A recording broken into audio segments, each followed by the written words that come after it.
Yo, this is Tabu Baker, the Luga Flow Maestro, right from Westcoast Music Empire. You're right here on Malik TV. Yo, Malik TV. Yo, mambo vipi pale, hapa na pale, pale na pale, Bushoke hapa all the way from TZ. You're watching Malik TV, live from Cape Town. Hi, Face Off here from the Westcoast Music Empire. I love watching Malik TV. Everybody tune up to Malik TV. Malik TV, #1 TV, South Africa, Cape Town. Beep. Malik TV, whatever means South Africa, I know Malik TV. Yeah, I'm Saida Junior Yunus. I always watch Malik TV when I'm in South Africa. Hello out there, Sherpas now in Cape Town. Malik TV. It's cool, yeah. It's better you watch it, you guys. Thank you. I always watch Malik TV when I'm in South Africa. It's my 5th time to come to South Africa. To Malik TV Cape Town. When I'm in Cape Town, I watch Malik TV. My name is Rogers Biamkama, lead of delegation Uganda Cranes. Kubiriza banogana wamula wasaka okulaba Malik TV yeyoka kubanga ekuwacho yagala ate nungi none ensonga eyo tulabe Malik TV ng'erina ebinyuma ebisanyo ate era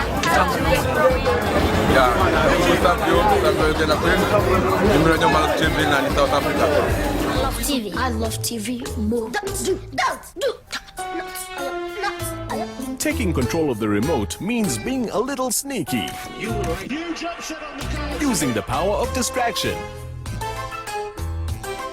Oh, yes. Getting creative. Or just blending in. Why not do it the easy way and upgrade to a PVR decoder?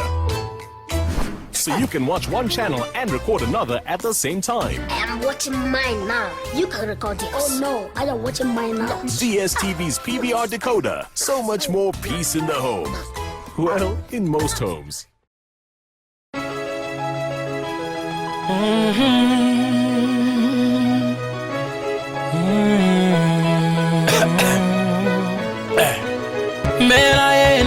Sagala misumbu wa mbera yeno.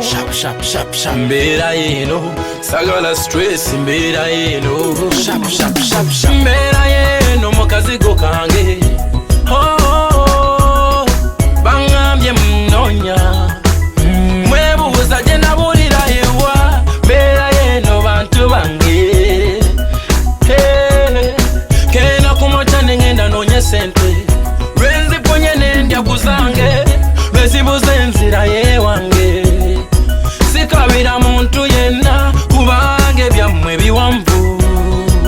Napowa stress. I don't wanna live your life. I wanna do what I wanna do. Stress free. Napowa bikoya. That's why I live a simple life. Stress free. I don't wanna live your life. I wanna do what I wanna do. Stress free. Napowa bikoya. That's why I live a simple life. Stress free. You're my precious smoke one, woman that I know. I'm stress free, Magame is the best thing. You're my precious smoke one, woman that I love. If you want a Lamborghini, that's not to me. If you want a Aston Martin, that's not to me. If you want to ride a Hammer, that's not to me. If you wanna ride a Beamer, that's not to me. If you wanna ride a Boda, baby, that's me. If you wanna ride a bike, baby, that's me. Take what I have, 'cause I love you, one boo better, one more time. Take what I have, 'cause I love you, one boo better, come again. Take what I have, 'cause I love you, one boo better, show that. I don't wanna live your life. I wanna do what I wanna do. Stress free. That's why I live a simple life. Stress free. I don't wanna live your life. I wanna do what I wanna do. Stress free. That's why I live a simple life. Stress free. Wemanjagala kakunywa kagula nenkanywa nempoa. Wemanjagala chikumba chikulo nenesala nenyuma. Senakowe ebibozi bireka stress. Onyumiza bino nabiri mulinamu obuzibu buna ate nabuli. Onyumiza bino nabiri mulinamu obuzibu buna era nabuli. Nga nange nnyina ebyange lwa butakugamba nnyina ebyange. ebintu mbimaliriyo Jovona bandirira nagoma stress kati nyirira Take what I have Tosaba biwambu bera mawo Take what I have Tosaba biwambu bera mawo I don't wanna live your life I wanna do what I wanna do Stress free Then I go where we go, yeah. That's why I live a simple life Stress free I don't wanna live your life I wanna do what I wanna do Stress free Then I go where we go, yeah. That's why I live a simple life Stress free Hey. Don't blow Oh. Production Hey. Oh. Eddie Kenza face off Eddie Kenzo and face off Eddie Kenzo big talent forever.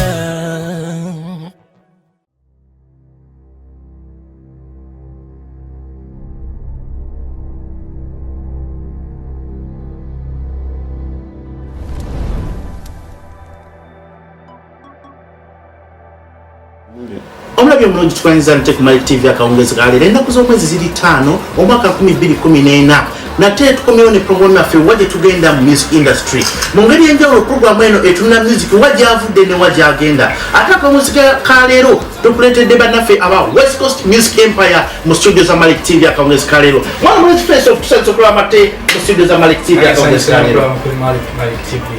Wow. Yo Bushoke, mambo vipi? Poa kabisa. How is the music industry in Tanzania? Safi kabisa, safi kabisa. Sawa.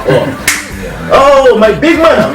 Kabeka chechi liwo. Abuli kimu kya kabinyo mzee. Omwaka guno kicho ofumba chechi PH tambula West Coast Music Empire. Bya kabiri nnyo mu store n'ebirala bingi nnyo nabyo bikyali mukoli. Omulabye omulungi ali ku Malik TV. Beba n'abaana bapya bakyalina omuziki ogwa kabi South African music industry bagikutena maanyi nga bakubira wano sudu wenyini wetuli. Babula kwa mukisa nate babire nga bakubuuzaako omulabye omulungi ali ku Malik TV akawungezi ka leero.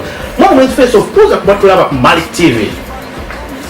Webale nnyo okumpa omukisa guno mukulu Malik TV okubanga mbuuza ko batuuze mujje baleko bassebo ne banyabo bonna abali ku Malik TV tubagala nnyo eno ye West Coast Music Empire kyemumanyi. Yes, Mame Bushoke. Mambo. Poa kabisa. How is the music in Tanzania? Safi kabisa. Greet our viewers on Malik TV. Bana, mambo vipi hapo kokote mlipo? Bushoke hapa kutoka Tanzania, East Africa all the way. Tunawakilisha, tuko ndani ya Malik TV. So unajua moja kaa usikilize kila kinachoendelea. Niko na West Coast Empire ndani ya nyumba, Tabu Baker face off full kazi. Yeah. Yo, my man Tabu Baker. Yaman kyakabinyo namwe n'abantu baffe abali emwana tubaganyira mwe balinyo kubanga mulaba ku Malik TV ne Muganda ffe Malik. Kyakabinyo nenga West Coast Music Empire mkimanyi nti nno gye tuli naki na always era nga tukyabaletera omuziki paka last. Yaman. Checho omulabye omulungi akyali ku Malik TV ataka mu music leero tukutuusiza ku West Coast Music Empire program yaffe wajje tugenda mu music industry. Tutunuulira music wajyavudde neera wajyagenda. Akaseera ntwagala okulaba baana balenzi bana aba West Coast Music Empire engeri gye baluseemu ekintu mu music industry saawa eno webali era ng'obala music industry wa South Africa nga watambula bannayuganda abakubye omuziki e South Africa abaana bakyali ku hype ya waggulu nnyo. Twagala okumanya first of mutandika mutya okuyingira music industry? Mukulu Malik kyekibuuzo kirungi nnyo music nga abasinga bamanyi music avawala nnyo taba kumpi awo music maze ebbanga nizogamba emyaka nga 15 nakola music nakyali ne bazadde bange nga they didn't even buy the idea okubanga mbeera artist naye nga today era ekintu kye nali nkola mu myaka 15 today is what I persisted on okuba nti leero Amanda West Coast now today face off your boy from the West Coast. Face off from West Coast. Bukyanga otandika kuyimba oyimba mu kisaawe ky'ebyokuyimba luyimba kino watandikirako lwolya naawe nti oyimba nelikuwa hype nelikuwagazisa okuyingira ddala ekisaawe ky'ebyokuyimba?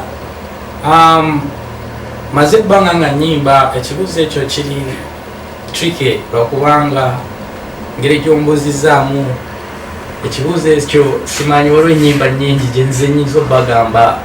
Wegamba omulabye obulungi ali ku Malik TV yanjagadde okumanya omanyi mu music industry omuyimbi mumanyamu ennyimba z'oyimba naye n'owulya nti lukutachinze ku mutima n'olulya ku mwoyo ng'oluyimbe naye n'olulya ng'olufiiringa. Enyimba zonna ze tuyimbanga abayimbi of course ebera feeling ekyo kyo kakibola kugamba ekizibu nnyo ekibuuzo ekyo kiddamu accurately kati fune oba engeri endala yonna gyonyiza okumbuzaamu kigamba ofune answer mu nnyimba zange zonna nkulonderemu ogamba okutwaliza awamu ennyimba zonna z'oyimba oziwulira nga ziri attached eba feeling era music okubanga oyimba oluyimba microphone ezinyumira abantu eba feeling era ekitwala ekigamba ekyatakinga ku bantu ekibakwatako ekisinga oba attackinga ye feeling ya music kati music yaba feeling kati kugamba enyimba zonna oba wasose zifeelinga wasose feeling first of all ng'otandika okuyimba otandikira kuyimba ki?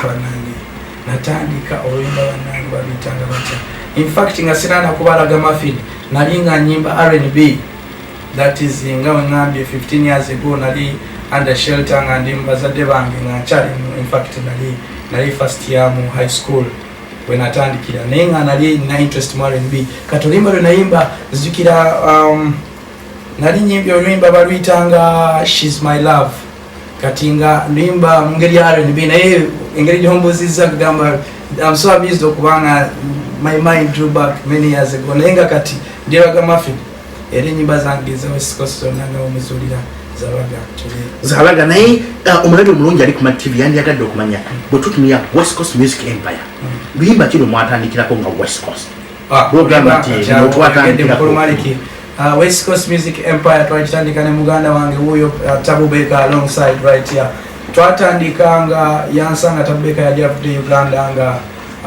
I need the industry abadde ali mu industry fighting some difficulties in industry not going back na jeno nansanga all the sudden yali tandise nga nkola music naye agenda okusanga nga ate music tulina we tuli nga tulina oluyimba lwe twali tukoze baluyitanga nimefika oluyimba lwe masoko yimba kati we yawulira oluyimba nangamba Isma face off in fact yapitanga Isma nangamba face off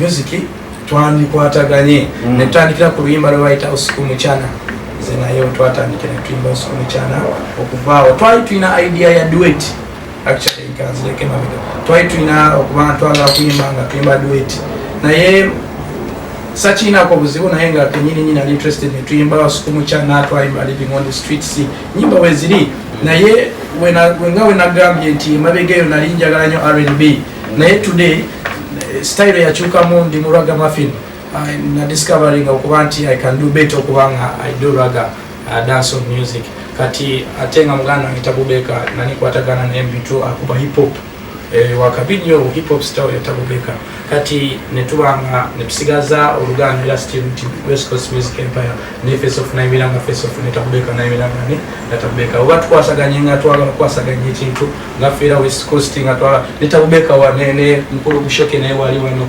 tulina oluyimba naye twakakola recently era nga West Coast team waluyita better than them bakiraba tusalawo ne tukwatagana tubanga tukola ekintu ekituza the next level omulabyo wa Malik TV yandiyagadde ategeere West Coast Music Empire ngai muli mu studio wano wemukola West Coast Music Empire waliyo abasajja abali emabega wa West Coast Music Empire betonaba kulabako West Coast nene nnyo West Coast sifekanga botulaba wano West Coast mulimu abantu abali mu departments ezenjawulo nyiza okugamba West Coast ina producer West Coast ina audio producer West Coast ina video production ina ba director bayo ina abantu abekwatagana ku bya marketing na wowe bali nga West Coast ngazi nnyo nga omanye mitu ya music team matters okuba nti okubeeranga otuuka weyagala otuuka ne music weyagala otuuka ne music muganda wange Tabu Baker wotunulya West Coast Music Empire kikyofiiringamu n'olaba nti gwe ng'omuyimbi ali mu West Coast Music Empire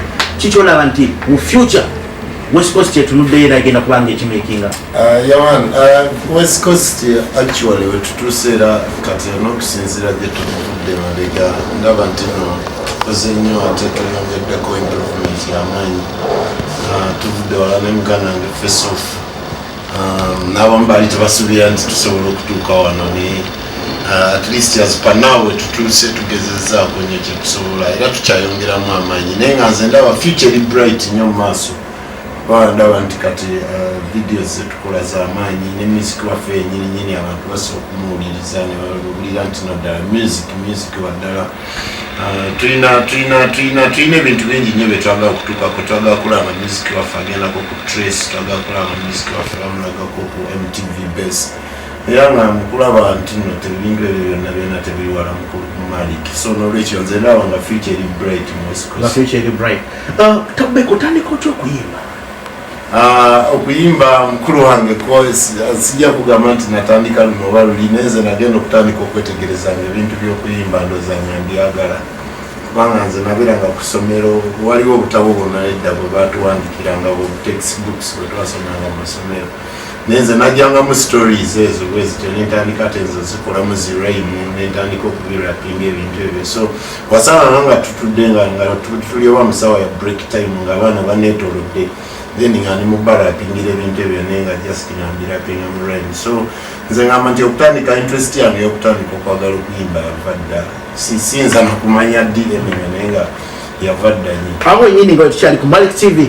Kabubeka abantu abalabi ba Malik TV sokuba wemu rap eyo nyini gyoyogeddeko basobole okufuna test ya Westcoast Music Empire wano live ku Malik TV. Yaman Kabubeka Luga from my straight nga bulijjo mbeera ku chat, siva ku chat always nambemu sikanga ko wansi nyongera kwambuka waggulu ne Westcoast Music Empire alongside Face Off Bushoke ku Malik TV wanange temuvaako kapera kayala nawe bimwe. Ongamye mlonje cyane ku Malik TV akaongeza kale saa zuwe dakika zuwe nenda kumeza kaita ku sawa eyakaongezwa no Cape Town South Africa. Tugenda kwenda ku mlango baka Africa tonyo tovao tukomao. This is John. He's done well, but it wasn't always like that. I knew him at the beginning, working for someone else. But even then, John was different. He had vision, saw opportunities. He started working towards his goal, and he worked, learning the hard way. And this in turn helped others. His reputation spread, trust, consistency, quality. Soon people were coming to him from all parts. He made himself and this whole street prosper, and also helped friends. He also saw potential in people and helped them on. But John never shouts about all his success. He's just who he is, special. So here's to men who make a difference, who enjoy Nile Special, the rich, satisfying taste from the source. Nile Special. You've earned it. Hey, Samona, hey, skincare, hey, Samona, katimu east and north, them south and west, ulimundu wakoze sa Samona yeka. Ibye mizigo yonkai, bikola kulususu, nola biko bulungi. Samona chisigo bochesiga, nemoto nyamata kugando sigalo nyirira. Katate tulinde chizige chakabiba chita skincare, omsa olususu. Labato dada mukusiuka, ga skincare wali. Samona, omkuru na mtote likuruala lususu, ga skincare yase. Samona, skincare chichizigo cho, patata mama no mwana wo.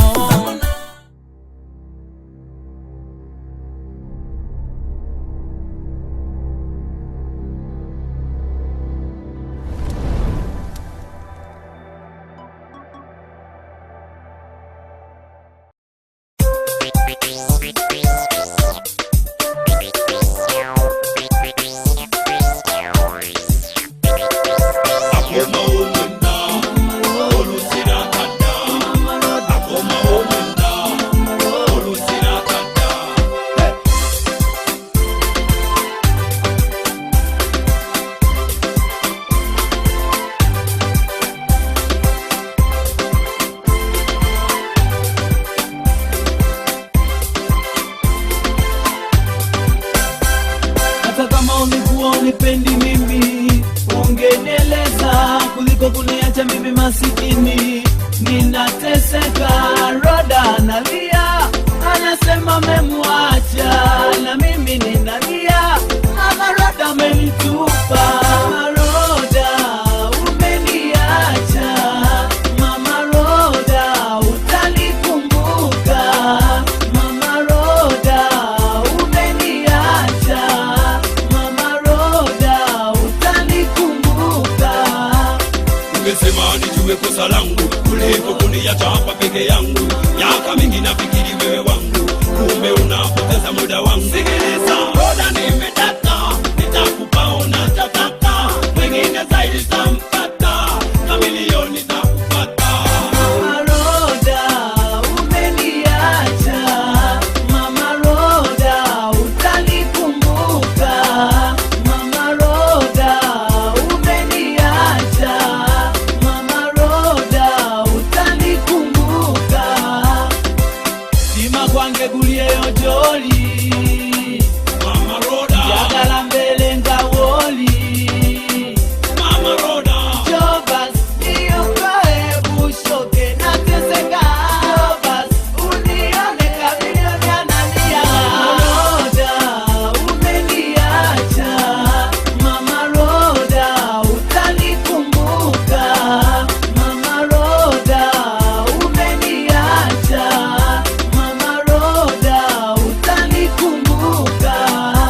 nataka tuwe pamoja baby, nataka nitakupa lady. Roda you drive me crazy, unaniachia nani baby? Sikiliza, Roda nimetaka, nitakupa unachotaka, mwingine zaidi tampata, kamilioni takupata. Mama Roda, umeniacha. Mama Roda, utanikumbuka. Mama Roda, umeniacha. Mama Roda, utanikumbuka. Akoma omwenda, olusina kada. Akoma omwenda, olusina kada.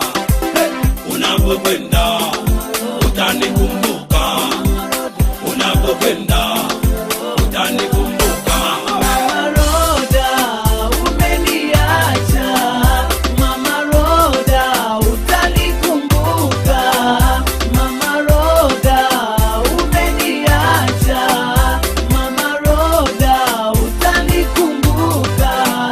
Mama Roda, umeniacha. Mama Roda, utanikumbuka. Mama Roda, umeniacha. Mama Roda, utanikumbuka. Hata kama ungekuwa unipendi mimi, ungenieleza kuliko kuniacha mimi masikini.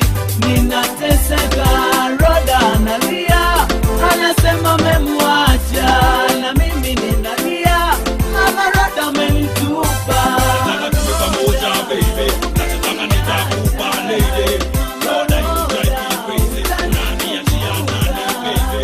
Nataka tuwe pamoja baby, nataka nitakupa lady. Roda you drive me crazy, unaniachia nani baby? Nataka tuwe pamoja baby, nataka nitakupa lady. Roda you drive me crazy, unaniachia nani baby? omwebo olunchukuliza tena temu bulango bwabo kama baffe uchali ku program waje tugenda mu music industry na temu studio za Malik TV tuina banafe aba West Coast Music Empire mu ngeri eno yenyini nga tuna music waje avudde ne waje agenda gwomulabye mulungi ali eyo twagala okutunya ennyimba ziri ezasooka nga olaba the Eklas Kawalya ba Eri Wamala Philip Bongole Utaya music oyo bwe bayimbanga ne music bwe tuliko kati essaawa eno tukuba torch waje tugenda ne waje tuvudde mu ngeri n'enjawulo twagala okwogerako ne muganda waffe Bushoke okuva e Tanzania atubulire music industry ye Tanzania eri etya tutunuulira music ono globally African continent yonna Malik TV weri okubanga ekulaga enkulaakulana gye tulina mu music industry. Mama Bushoke, how is the Tanzanian music industry? Safi kabisa. Safi kabisa. Bushoke, the viewers of Malik TV would like to know, how did you begin the music industry? The music industry.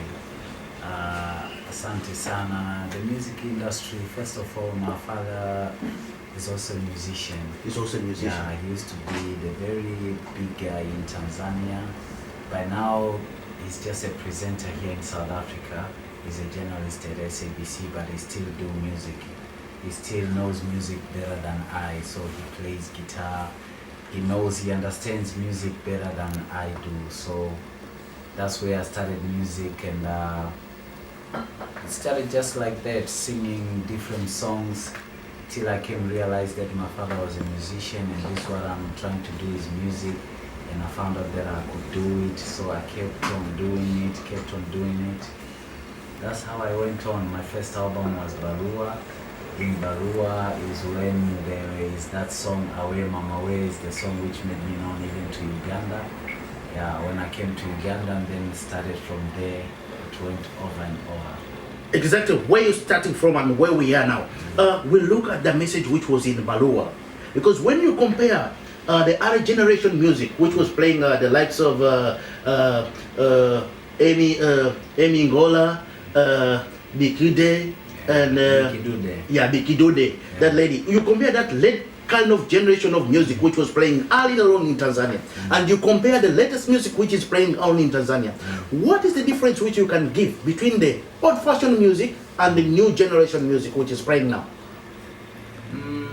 Yeah, you've given very nice example of Remy Ongala and Biki Dude, because Remy Ongala was one of the biggest solo musicians in Tanzania.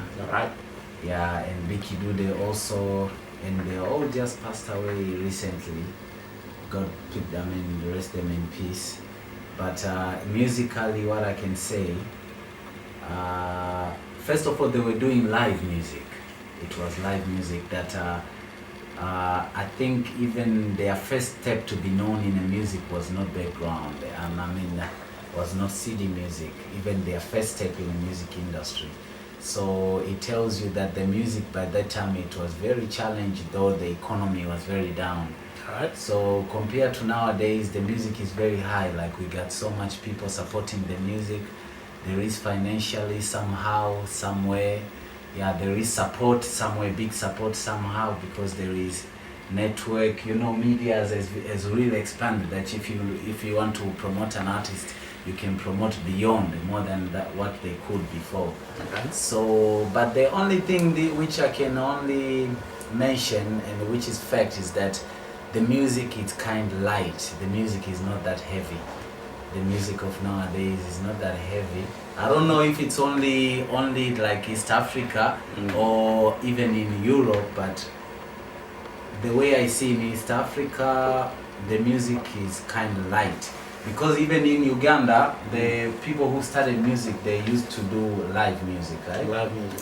Yeah, and that live music, it was very competitive music. That if you don't know how to sing, if you are not on a key, you can't sing, because by those times there were no even auto-tunes. Yeah. So it was very hard. By the way, if you say a musician who made it, the number one musician by that time, with the musician of this time, number one, they don't, they're not on the same level. They are not on the same level. Yeah. Okay, exactly there where you are. We look at the messages which these people used to sing. Like when you look at the music of Mzee Ngalo.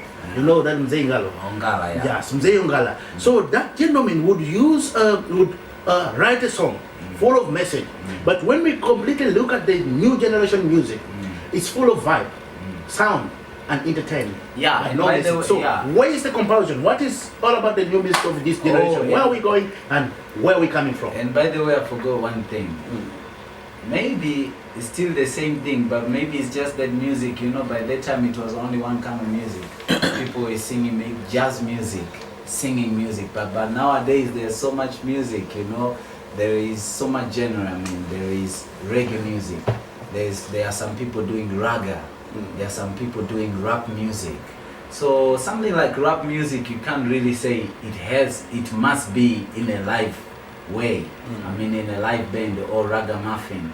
It's something that you only measure the artist, how the artist is, then you can go with anybody. You just judge how is that artist, how strong is this artist, and then that's make the whole of artist, hip-hop musician. Right. When it comes to rap, he doesn't have to use the instrument. Even his performance can be just okay, even ragamuffin, and some other music like disco music, techno music, but some singing music, it comes different. And even those people you're telling me, they were not doing rap and other things, they were singing. Alright. So when it comes to other music, they've really developed. There are some what I said, but when it comes to singing music, is the one which have really a bit gone down. Okay. Not going down, but musicians are very many. Not going down in musical, musicians are very many, but it has gone down to the origin of the music. Like that competition in the singing way, it is not like past days, in the old-fashioned days they really used to sing. Okay, when we look at the music industry per se now, we see that there is a lot of resistance from the parents embracing their children to go into the music industry. Other ones, they look into a different dimension where they look at music as something which is going to spoil the children. So according to your parents, were they supportive to your music career? I'm trying to ask, did your parents support you in your music career in general? Yes, they did, because and I knew they wouldn't, though when we started, our father was like, yo, you guys shouldn't start by now, you have to finish school. And it's true that when you start music, by the time you haven't finished school, it's real, it's difficult. Contradicts, the things, and that's really went on, it contradicts. You can't do some other things, music itself is very strong. It's got very big elements that will just take on the music. So that's the only, when we started is what we done. But after we started, you could see like these guys are already there. Then from there it was just support, like you guys just do it. Make sure when you do it nice. When our father listened to the music, he's like, yeah, this is good, or this you should have add this, or this was supposed to be this and this. So he does support. He never stopped me doing music. Maybe even tells me to do more than I can, more and more, and I'm so that is completely terrific. That's where we are. And when we look at the albums which you have, so far when you started the music industry, which year did you start singing, and how many albums have you got for now? I mean, like my first album was 2003. Yeah, it was Barua. And then I came and did the other album, it was called Mseto. I released it, it was 2006, Mseto. And then after Mseto, it came Dunia Njia. Dunia Njia is the one contains Usiende Mbali, and Mseto is the one with the Mama Roda. Yeah, and Barua, the first one, is the one with Awe Mama Way. Okay. Yeah. When we talk about Usiende Mbali, Barua, and we talk about Dunia Njia, and we talk about Mama Roda, especially the two collabos, Usiende Mbali and Mama Roda. What inspiration do you get, and what is the benefit which you get out of these collaborations which you're making with the Ugandan artists and of East African artists so far which you've made a collaboration with? First of all, the songs which I did, like Mama Roda, I just came up with an idea. I was in a hotel, I was to meet Chameleon, we were to do the song. Like, yo, we have to do the song. It's like it was programmed. Yeah, we have to do the song, but we don't know what song we're gonna do, but we just have to do the song. And me, I was just, I was in a hotel, I just had a feeling like, somebody been going away from you and you really need that somebody back. So it was all about that, and I said, yeah, I have this feeling. When I went to Chameleon, he started playing some of the beats. On one of the beats, it was just started. I mean, it was not even put the keyboard and other stuff. And I said, maybe on this tempo we can do it. And I started singing from there.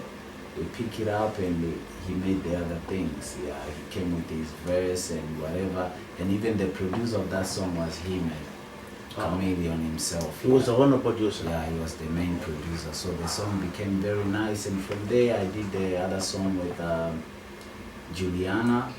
Juliana is Steve Jean. I met Steve Jean before Juliana. I met Juliana when we were doing that song. Okay. So I met Steve Jean, and Steve Jean, he really likes the way I do it, and I really like the way he does his things. So from there on, Steve Jean called me when I was in Tanzania, say, yo, you know Juliana? I say, yes, I know Juliana, and also write the songs. Just come up and you gotta write something for Juliana. And I also didn't have the idea of the song. I just went to the studio, we started right there. Actually from nowhere, then you made Usiende Mbali. Yeah. Okay. Omwebya mulungi chali ku Mike TV akongesikali tuchali mu program yaffe waje tugenda music industry. Tuchali ne group ya Westcoast Music Empire on South Africa, Cape Town. Muganda on the face off. Nga tutunuulira future ya Westcoast Music Empire. Waliwo video empya ekyakafuluma gy'oleese mu public essaawa eno. Ki ekipya ky'oleese? Mukulu Malik, video empya osobola nnyo ogyogerako video nga mukulu wange Tabubeeka wayogedde n'agamba bingi nnyo byetwetegese okukola era ne bituli mu kukola. iyo video emu projects zaffe zitwatandise nazo mwaka 2014 na kumisi sijagamba nti video yakabye nnyo okuba tulinayo ebyakabi kimanyi naye nga yakabi na kumisi concept yali nungi nnyo Sasha Vibes ya director wa video shooting wa team nga mu Roscoe guys like Ashraf awali lightning team yali nene crew yali nene nnyo and yeah ne production company yaliwo mwalimu abana abali mu media schools ba actors nga omulaba mu video mwalimu ba actors yalinamu ebintu bingi nnyo mwalimu omuntu yalina okubanga looking up locations nga oba production post production like babaita batya simanyi unaitaja post production okay abategeka okay nti tugenda kukwata kino na kino okay kyetagisa ki webali a production team value otherwise video nungi nnyo bagitana kumisi era tusuubira bigenda okukola katulinde tulabe mutunulira message eri mu video ya nakumisi notunulira ne message eri mu luyimba lwayimba kazigo kange nti obeerayo bwe kimuli kyowulya vibe comparing ennyimba zino ezakayimbibwa mu West Coast Music Empire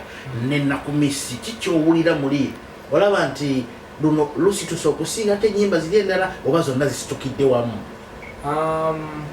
okompera ennyimba bbiri sijja kunenyala kubanga toli artist naye nga oluyimba lwayita stress free gyogamba nti mbeerayo eno mu kazigo kange oluyimba olwo lulungi nnyo ate lulina obubaka lulinga oluli side eno ate nakumisa ali eno tugamba ogamba obikomparing oba ogenda kutako olumu naye ate nga zonna zakabi nnyo bwana kumisi yayogera ku mukyalawo ku muntu gw'omisinga mulamu experience ng'omuntu yenna alina omukyala we and all of a sudden nti tali naye sinesale nti ageze mukomera bannaye temuza misango nti ate nti nesale nti nakomisi kitegeeza kukola mukuza musango nti odde mukomera nakomisi concept y'ekomera twalitugezaako okuleeta understanding okuli okutegeera nti omuntu talina munne ali wala na munne omukyala we yali alina waali ate n'omusajja alina waali ate omukyala yamuleka ali lubuto gamba waliwo ekibalemesa okubanga basinkana obulabe mulungi ekyali ku Mike TV awo wenyini we tukyali tovaawo tukomawo tugenda ku Blanco wakamaffe katono nnyo tova ku mukutu.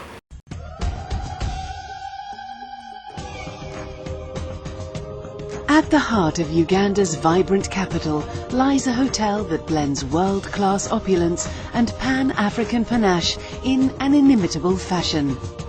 Welcome to Kampala Serena Hotel, a proud member of the leading hotels of the world.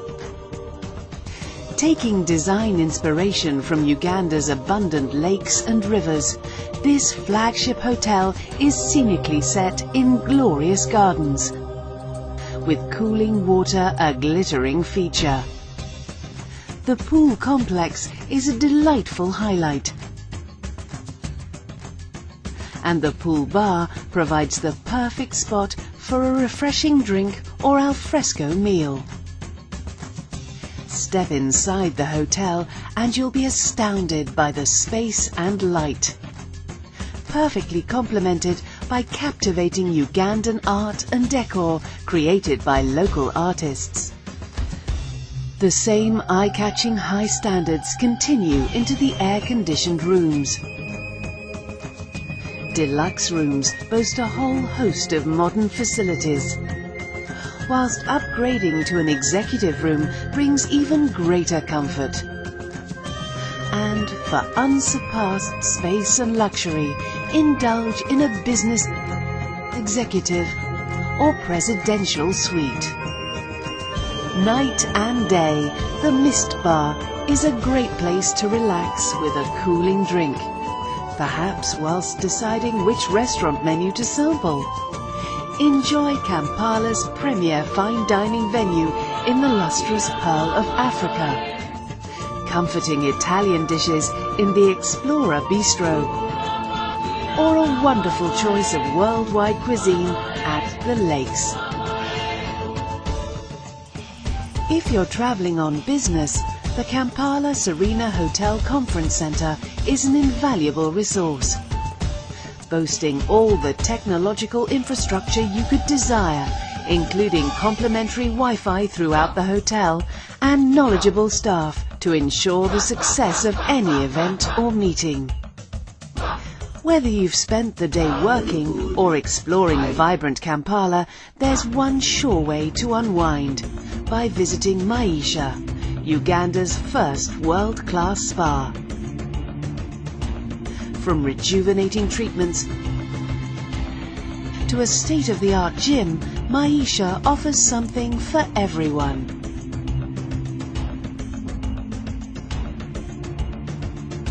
For the ultimate in personal service, exquisite style and business reliability, look no further than the Kampala Serena Hotel.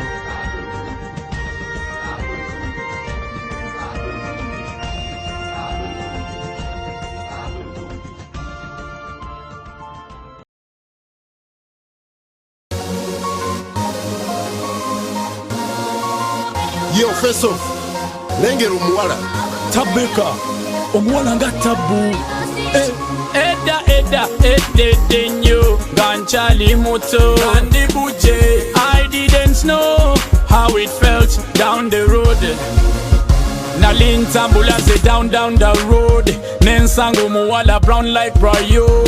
I took a weave, bye my home. Tewalin Tebe, she sat by my floor. She sat from them. We met every day and went every way, just like a holiday. Just like a holiday. She became my bling, my big sin. Big sin. Sexual attractive. Them say when you sin, you don't go to heaven. She's my heaven. She's my heaven. Them say when you sin, you don't go to paradise. She's my paradise. She's my beautiful queen. Reina Mulaba, say Ansalako. She's a beautiful queen. When I saw her, unavoidable. She's my beautiful queen. Reina Mulaba, say Ansalako. She's a beautiful queen. When I saw her, unavoidable. Muwala wakabi nebyalina byakabi weewunye twasisinkana mu luguudo wakati bwe yakuba amavi nambuuza bulungi demu nga mulungi wamma nankwata speed yasooka nansaba nandozi negigula lebo ayambala Levi's nendeeta whisky nganywa Hennessy nensunda olwo nemusalako teyalizikitira bemuwa ebyakabi ya beautiful girl tasaana kulumya ono mwongera nemo nange njagalamo era mufiirako mufaako anfaako nejemba musubwa nnyo ku mulimu nyanguwayo komewo mulabeko ndyoke mutuukeko ndi kujafumbyewo ono namulyawo yagoba abannemerako andi kuwongo anti yansiba eddogomadamu. She's my beautiful queen, Reina Mulaba, say Ansalako. She's a beautiful queen. When I saw her, unavoidable. She's my beautiful queen, Reina Mulaba, say Ansalako. She's a beautiful queen. When I saw her, unavoidable. Mwana muwanvu, wanyindo nsongovu, nemviri mpanvu, yanjagala mu bwavu, nga ye mazima wanvu, anjagala mu hakku, yasooka nankakasa yala nti temutiisa, ayagala kimumu ntamwagala bya ddala, tanonya n'amafalanga bambada, omukazi ono anjagala olugala, nalugoba ndya butaala. She became my sunshine in the rain, my tears then ran away. You and I will be together forever. Now church, baby, you don't have to put a ring on my finger, or promise me the moon and the stars in the sky, or bring me the roses to show that you love me. All diamond can buy, can't impress me. She's my beautiful queen, Reina Mulaba, say Ansalako. She's a beautiful queen. When I saw her, unavoidable. She's my beautiful queen, Reina Mulaba, say Ansalako. She's a beautiful queen. When I saw her, unavoidable. Love is in the air. She does really care. Every day she makes my day. Si Chalina Puleya. Yo, TD production forever. Dan Raw, Hitmaker, Top Baker, Face Off, we run it, we out.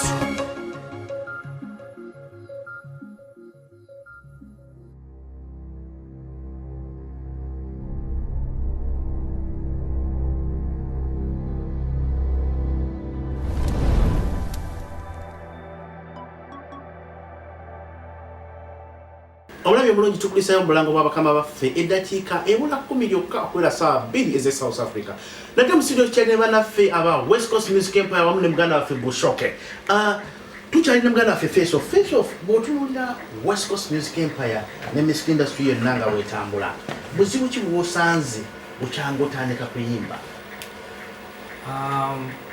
Ng'omanyi buli kintu kyonna ky'oba osazeewo okukola obeerawo ups and downs, ate nga tekikulemesa nga kukola.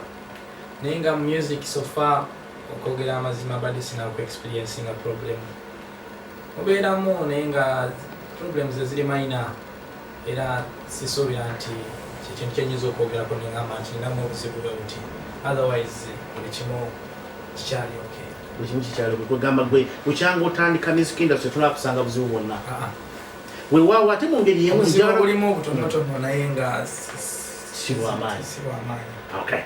Muganda wange Tabo Baker, bw'otunuulira music industry eno bukyanga otandika kuyimba n'ennyimba zonna z'oyimbye, buzibu ki bw'osanze mu music industry? Obuzibu mu music industry sijja kugamba nti muba buli naye nga ebintu byonna tewaliwo nga Face Off bwagambye, tewaliwo kintu kyosobola kukola n'otasanga mu buzibu. Sometimes ogenda niwesanga olusiba katika tugeze nga bwe twatandikira ebintu byaffe twesanga tulina ebintu byetugulamu kubanga twakolanga music nga tulina audio producer kafayini tumulina naye nga ate twetaaga omuntu asobola tumasitalingira ennyimba zaffe nga situnamufuna kati then nga tulina okusooka okunoonya omuntu oyo anasobola okutukolera masitalingi obulungi naye netulwana tukola kino tumufuna netuvako ekyo netugenda kuba video directors. Video director kibeera kintu kikulu nnyo especially mu industry mu bintu bino byetukola kubanga bw'omala gakola video eri awo faaji kulina amala gakwatira bintu biri awo abantu tebasala bino sisinga music ne bwabeera mulungi oluyimba ne bwebeera lulungi nokekale nakyo twalwana ekyo nakyo nekituusa ku kisenge so ndowooza obuzibu bwetuze tusanga okugenda nga tujja tunoonya abantu ono n'oli mu departments ez'enjawulo kuba kino si ekintu kyokola nti nokikola wekka nti nokiwedde nedda enebeera tiimu waka wabeerawo yeetaaga mu kino mwetaaga mu kiri okumwetaaga mu kino muganda wange Tabo Baker, bwe tutunuulira music industry tulabye abantu bakoze group nyingi nga wotunula nti Rion Island naye tugirabye nti ejja efuna obuzibu obumu obulaba nti tulaba Firebase bukyamani n'agenda wadda mu Rion Island n'olaba nti Papa Sidi akoze eki agenze oba oli awo noga nti Wizo ne Radio nabo bavudde mu ki Rion Island. Mwe mulina strategy ki okulaba nga West Coast Music Empire esigala bumu ekuwa omuziki paka obudde obudda ku bunaabo?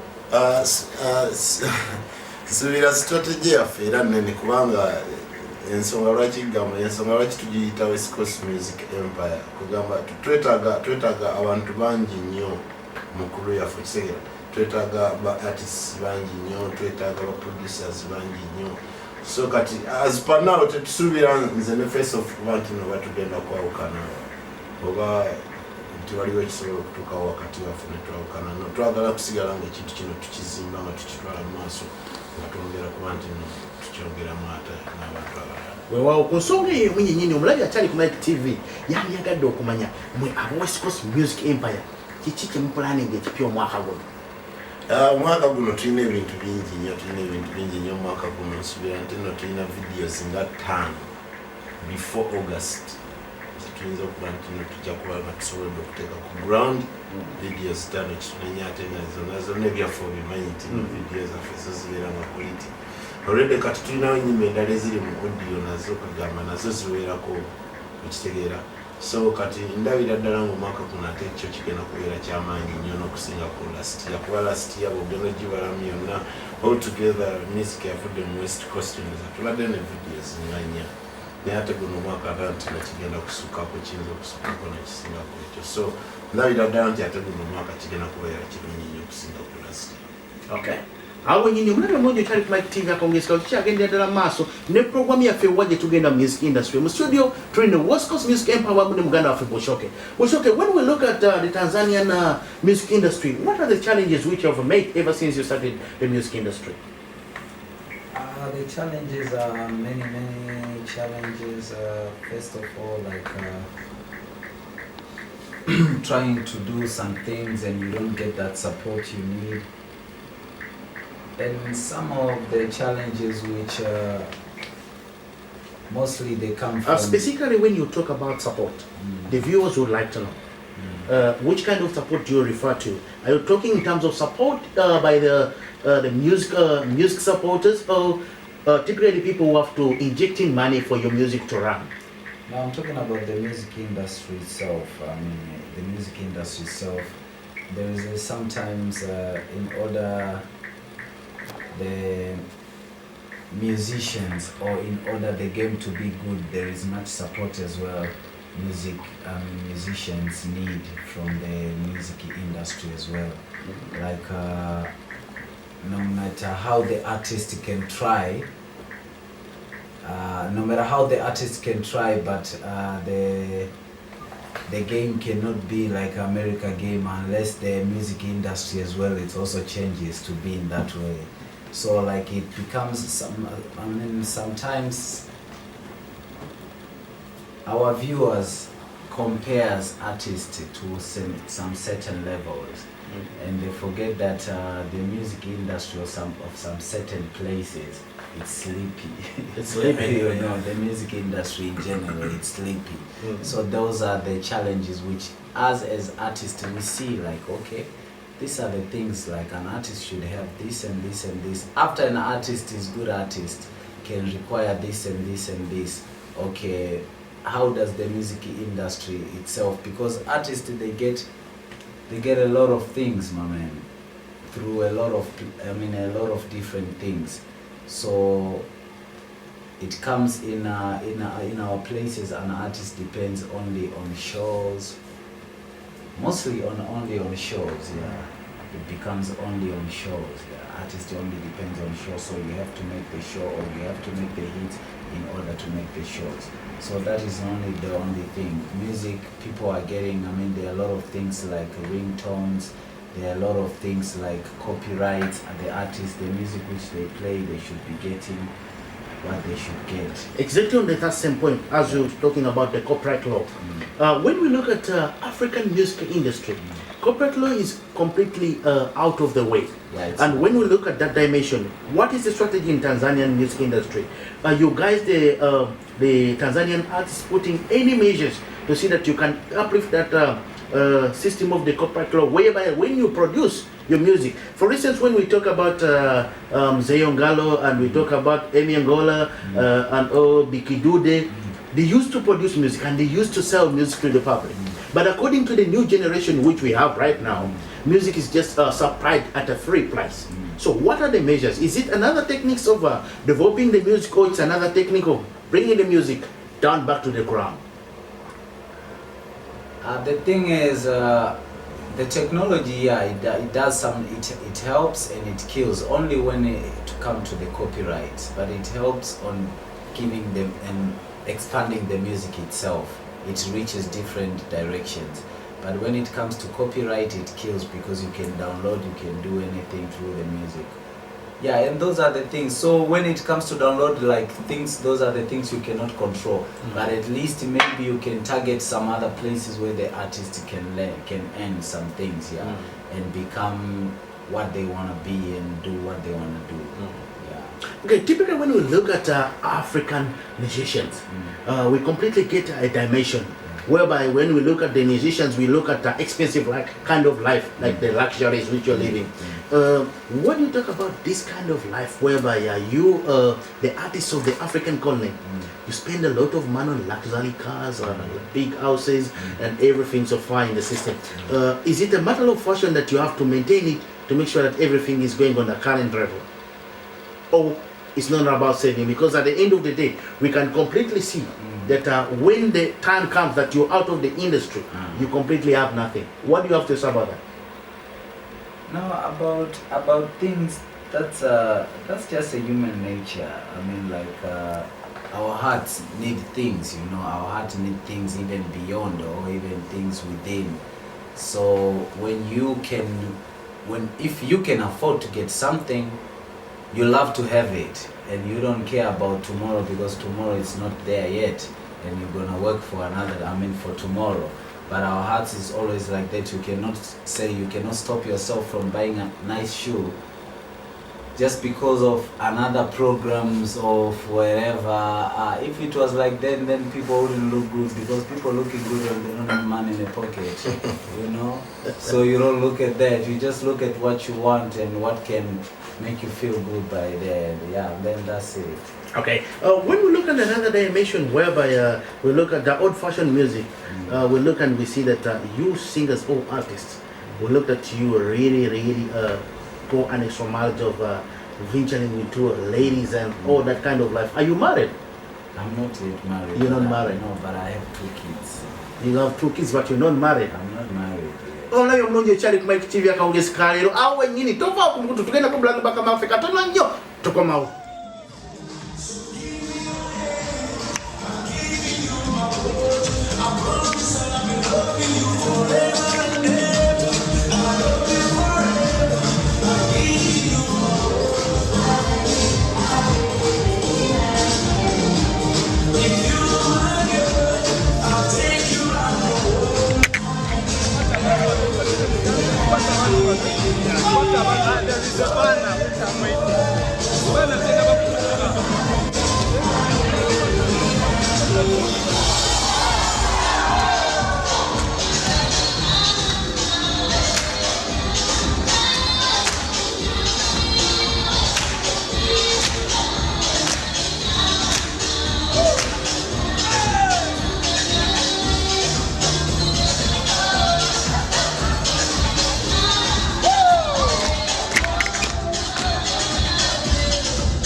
Saidi Komorian, Big Time Production.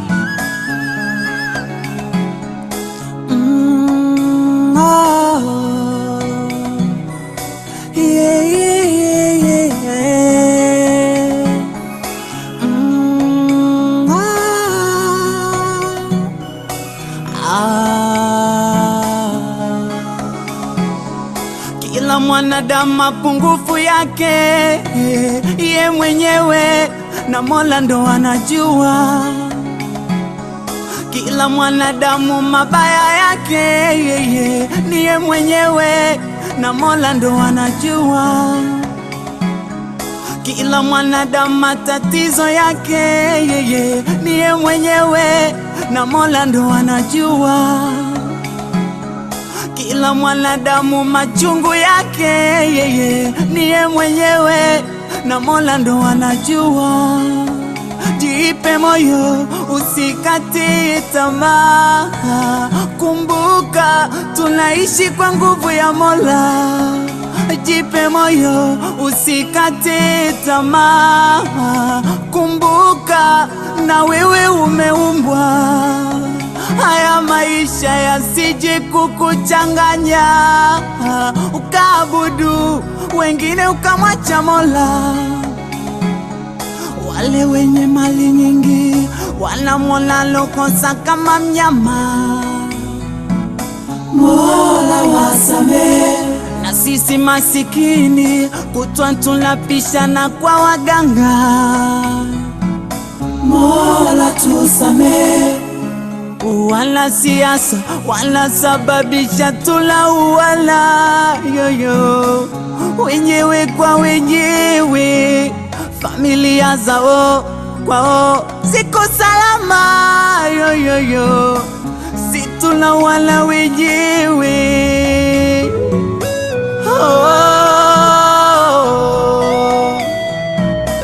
Mola wasame wanadhulumu mafukara ikiwa wao matajiri yoyoyo. Mola wasame wanadiriki hata kuwa ili wawe matajiri yo. Mola wasame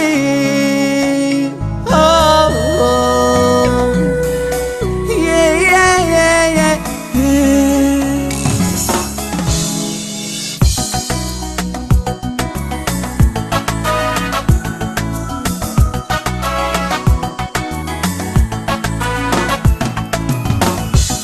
Dunia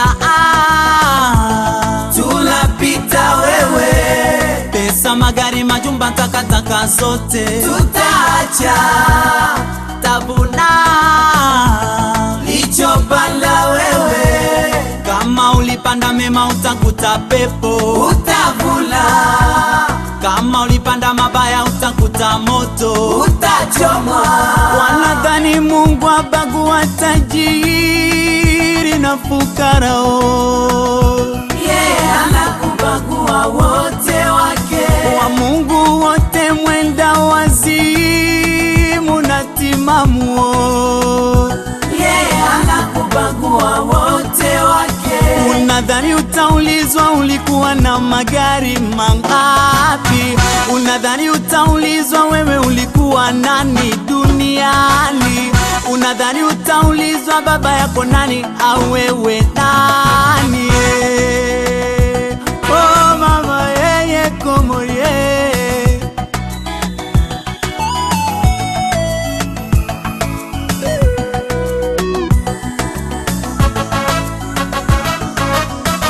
Yesu Masia Nabii Isa amesema, ndiye amesema, sobi niliyesema, tajiri kwa nafame wa mbingu sawangamia peje tudula sindano. Mama yo mama wewe, hakikisha mali zako za halali, hakikisha unapenda nduguzo, hakikisha unajua utu ni nini, isije pesa zako mwenyewe zikakuchoma mwenyewe wewe. Hey, mama, dunia tunapita wewe, pesa, magari, majumba, takataka zote tutaacha. Mama, utavuna lichopanda wewe, kama ulipanda mema utakuta pepo, utavuna. Kama ulipanda mabaya utakuta moto, utachomwa.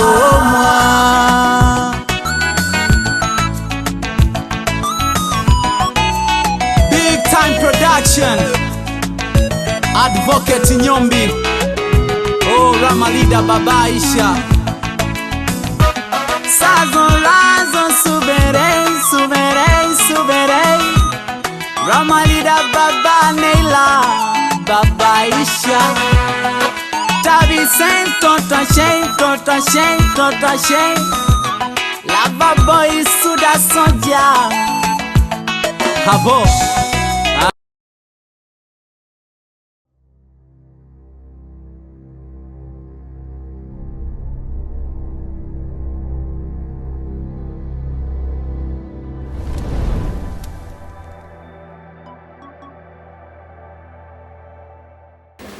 Obulebe obulungi tukiriza mulango wa wakama ffe okyali ku Malik TV, your source of entertainment. Wano wennyini mu studio za Malik TV tuli ne baganda baffe aba Westcoast Music Empire. Nate era tukyali ne muganda waffe Face Off. Muganda waffe Face Off bwe tutunuulira music industry nga bwetambula mu ggwanga lya South Africa. Etufunira collaboration z'okoze. Yasooka agikola ne muganda waffe Eddie Kenzo. Eyaddako n'okola Bobby Wine. Eyaddako n'okola Bushoke. Collaboration zino chi kyozirabiyemu ekyamaanyi nnyo kyolaba nti kirina vision etwala West Coast maaso? Collabo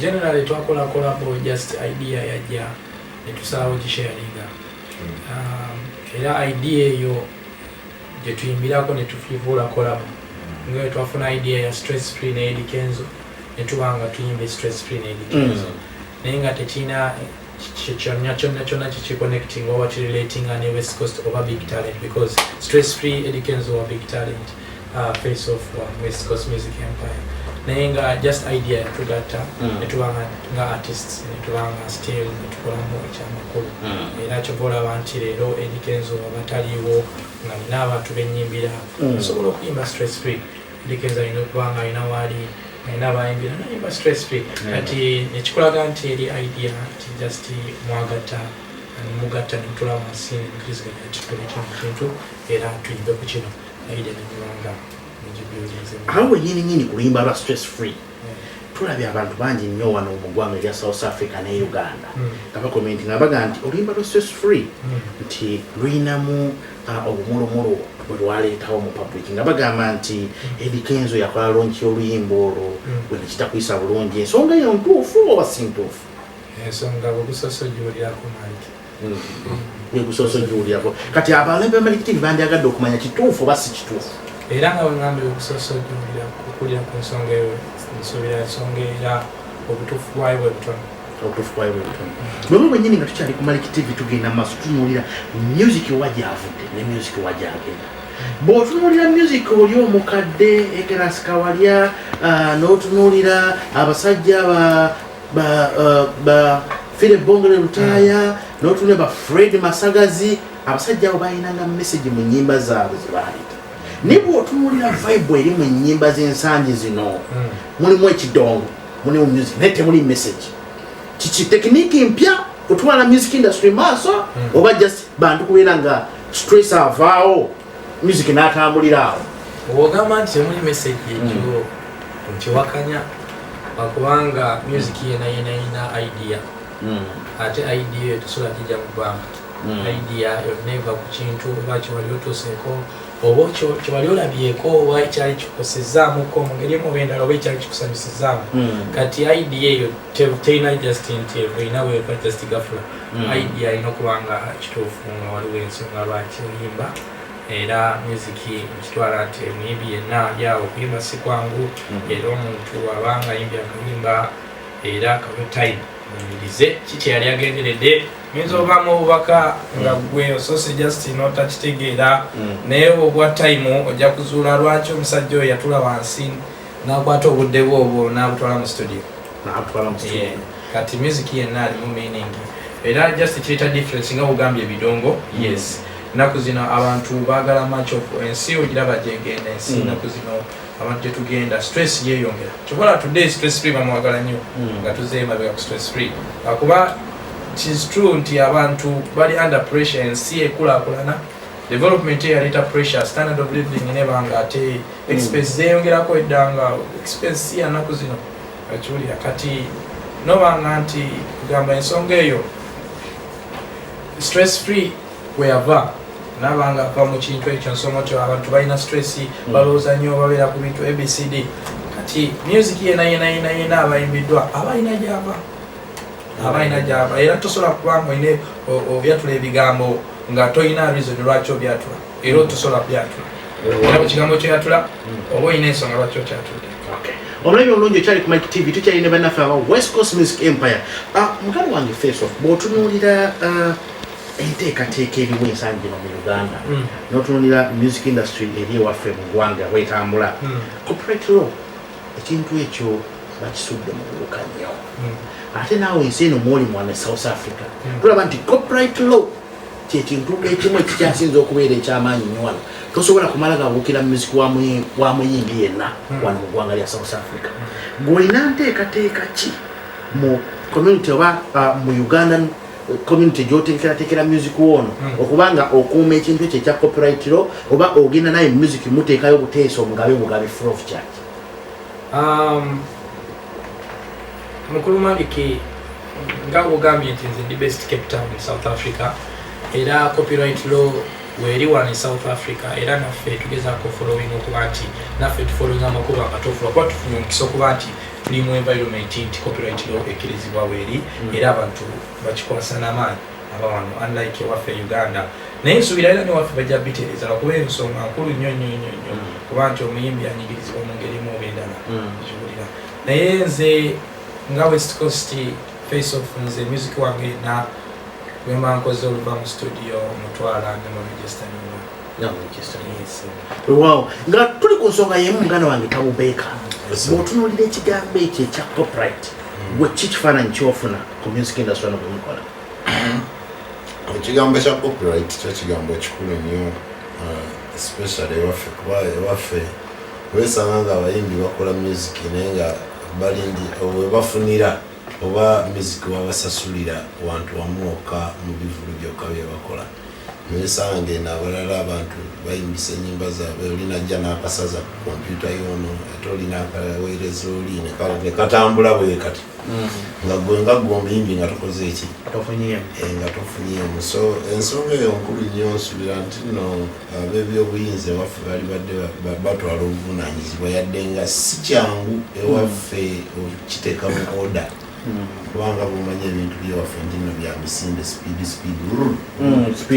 speed nyingi nnyo so ekyo kati tulina kusaba bannabyabuyinza waffe batuyambe ngaffe abayimbi okusobola okubanga naffe tusobola okuganyula mu music otherwise si kirungi ekyomukulumanya ensengo eyo nyininyini gyoyogeddeko mwe ng'abayimbi abali mu West Coast Music Empire n'abayimbi abali e Uganda kikyolaba kye bataddewo okulaba nga bayamba ku gavumenti oba gavumenti yebasuuliridde okulaba nga copyright law tekola? nze kulaba ensubira nti no gavumenti yebasuuliridde kubanga abayimbi sisuubira nti nowaliyo omuyimbi n'omu yali agadde kukola oluyimba lwe ne lutambula bwe lutya abantu ne bagenda nga baluwulirira bwereere nekimusanyusa naye olwokuba nti no system evunanyizibwa ku nsonga eyo nti no tekola bulungi yensonga lwaki weesanga nga music yatambula bwatyo naye nga sisuubira nti nowaliwo bwekisanyusa n'omu ku bayimbi baffe era ffenna twalyagadde nga bwokola oluyimba oba nokola album wegitwala mu store etunda music buli omu naaba nga agenda nga agula eyo kitegeera buli omu yenna kyeyalyagadde naye munaye olwokuba nti no ebintu byaffe bwebityo bibitambula tewali kyakukola netugira nga tutambulira awo weewaawo kiki wandiyagadde okubanga owa ekifaananyi ekirungi kwabo abandiyagadde okuyingira music industry betwandiise ba upcoming message kiki otuusa gye bali abatandika obutandisa okuyimba? nze message gyempereza ba upcoming nti buli muntu yenna ayina talenti ye totya kulaga talenti ye just vaayo olaga ekintu ekyo kikyokola kikyoyina muli kwegamba kifulumye buli muntu yenna asobola okulaba ngaakola ategeera kikyoli so tolina kuggwamu maanyi nti ate wano nja kusikatira ate wano tebijja kugenda bulungi just keep on nsuubira nti no mu maaso ebiseera ebisinga watera okubeerawo ekyenjezi ku muntu ng'ayagala ekintu ekyenjezi zituukawo era noba ngaosobola okuganyulwamu ngaofunamu so kyeŋŋamba abapya bajja nti just bagende mu maaso nakola kintu kyabwe. Tabubeeka ng'ovudde ku music industry mmere ki gy'osinga okuwoomera era obulamu obw'eddembe obumala otya? emmere gyensinga okuwoomera nze ndi musajja era abantu abamu bagenda ne baganda oboona omulenzi yabaki akawunga nze tekasinga okumpomera nze njagala akawunga. Olabye bulungi okyali ku Mike TV wano wennyini ku mukutu tovaako tugenda ku mulango gwakomevu katono nnyo tukomawo.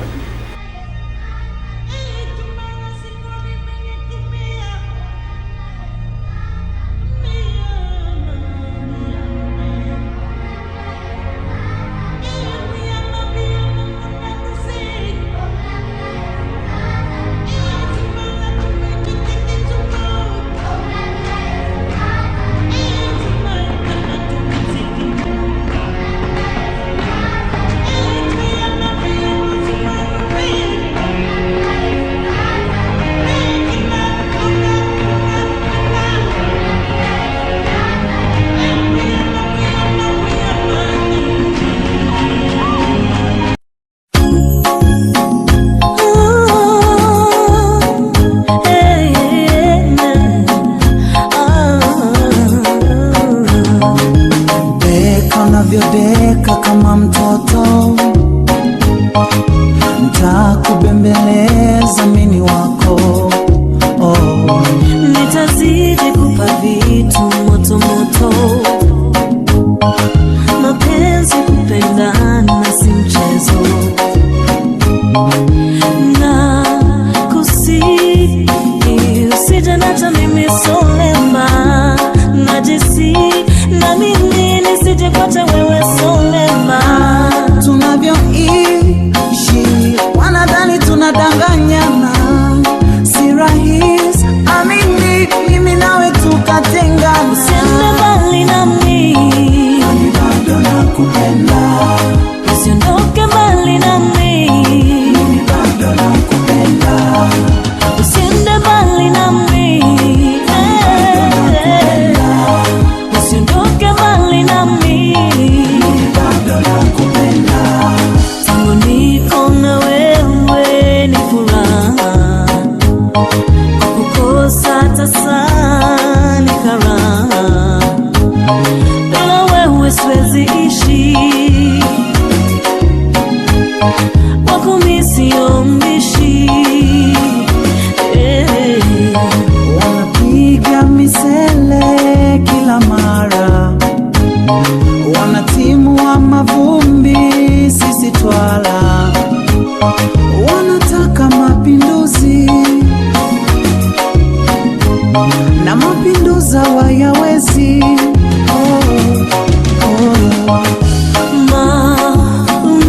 Maumivu ya mapenzi naogopa sana, hata ninaokwani sina roho ya chuma. Kusihi usije na jamini solembai, najisi na mimi nisije kwacha wewe solemba. Usiende mbali nami, kwani bado nakupenda.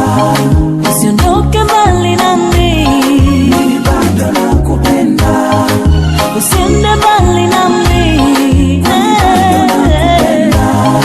usiondoke mbali nami, mimi bado nakupenda.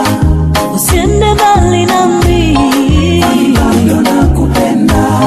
Usiondoke mbali nami, mimi bado nakupenda.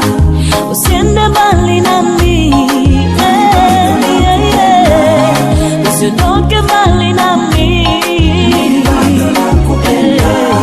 nakupenda unanipenda, usije kwenda mbali nami. Oh mama, nakupenda unanipenda, usije kwenda mbali nami. Usiende, kwani bado nakupenda. usondoke, mimi bado nakupenda. usondoke, kwani bado nakupenda. usondoke, mimi bado nakupenda.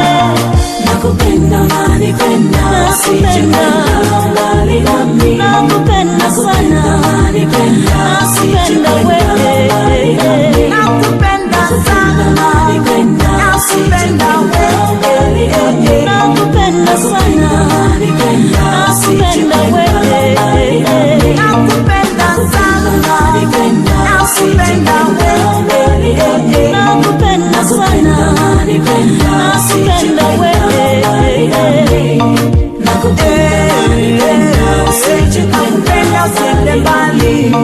Nakupenda, unanipenda, usije kwenda mbali nami. Nakupenda, unanipenda, usije kwenda mbali.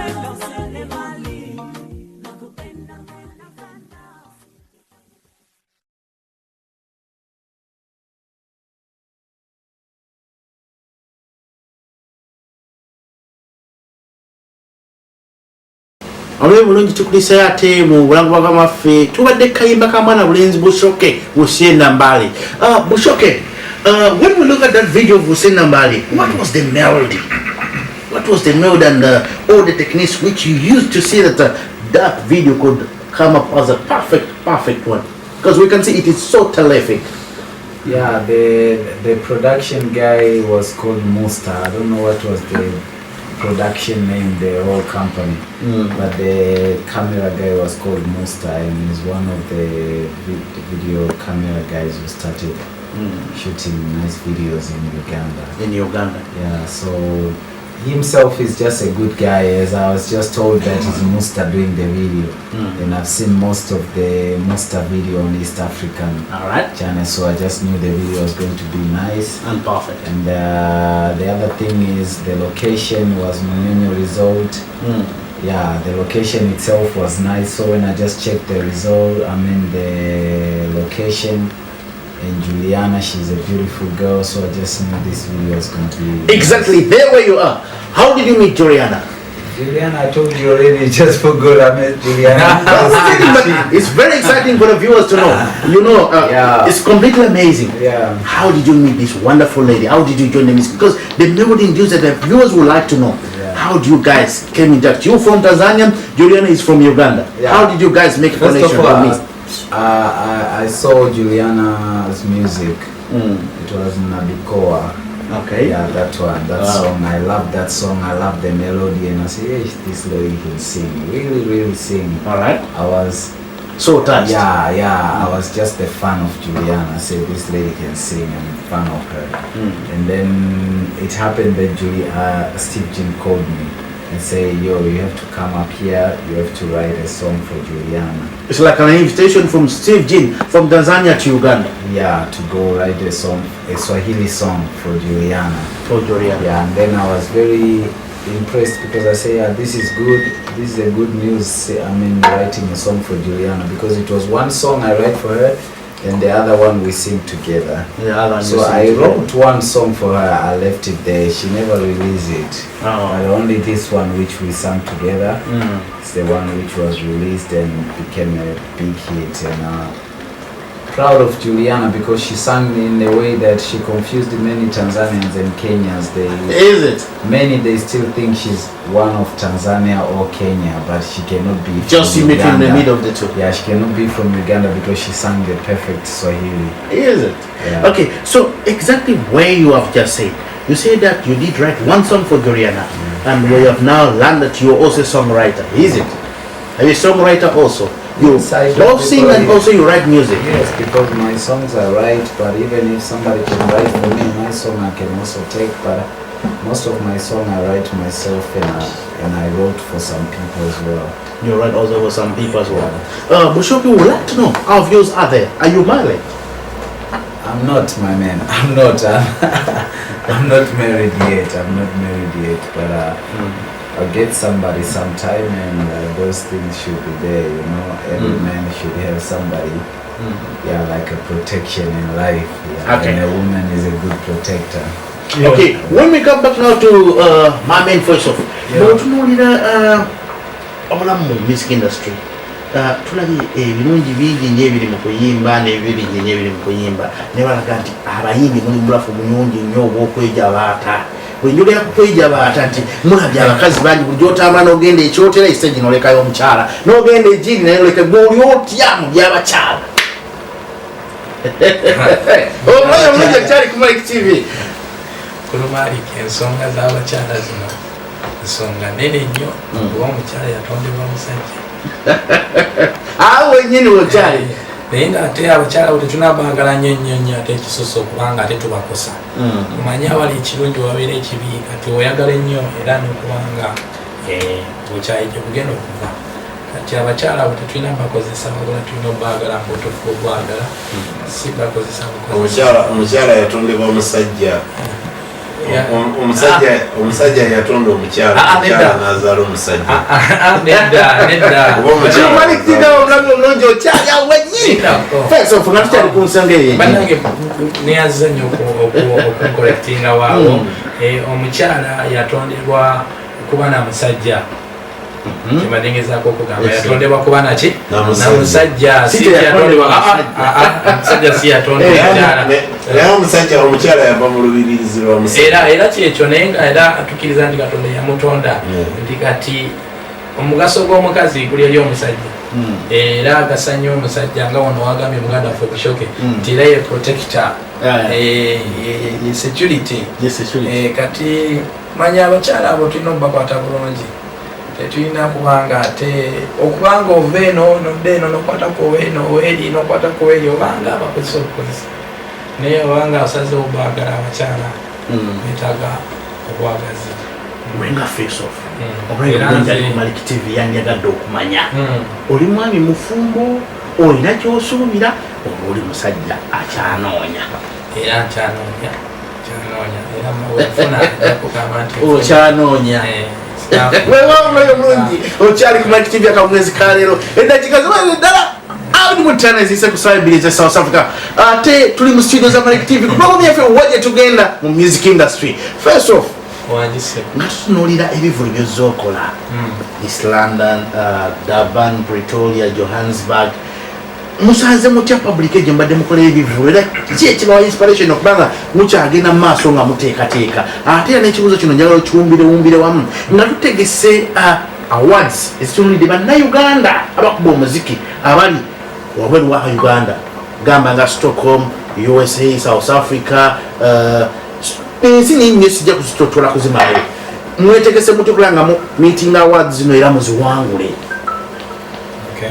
ensonga za wadde mukulu Malik ensonga nungi nnyo gyewaleseeyo naye simanyi buzibu bugenda kubeerawo mu byentambula kati muyimbi ajja Amerika waliyo Palaso Amerika waliyo kati abayimbi abali Sweden betutamanyi waliyo abali e Bungereza nga aba obbi bange BJOJ bali London bangi nnyo kati awards ezo naye kati obuzibu ndabanga balina okubanga batetenkanya engeri gyebatuuka ku side ya West Coast Music Empire mumutegese mutya kiki mulaba bw'otunuulira awards ezo munaaziwangula oba olaba nti mukyalina kyemulakinga obukuwagala awards ezo kikyo twagala awo ne dimension y'ebivulu byonna bye mutegese mu South Africa yonna mumuba mu tooki mulaba ekyo bwe muliwo kyekituufu awards ezo era abawagizi baffe be bagenda otusobozesa okubanga tutwala award era obanga byetukolanga birungi nga babisiima viewers nga musima byetukola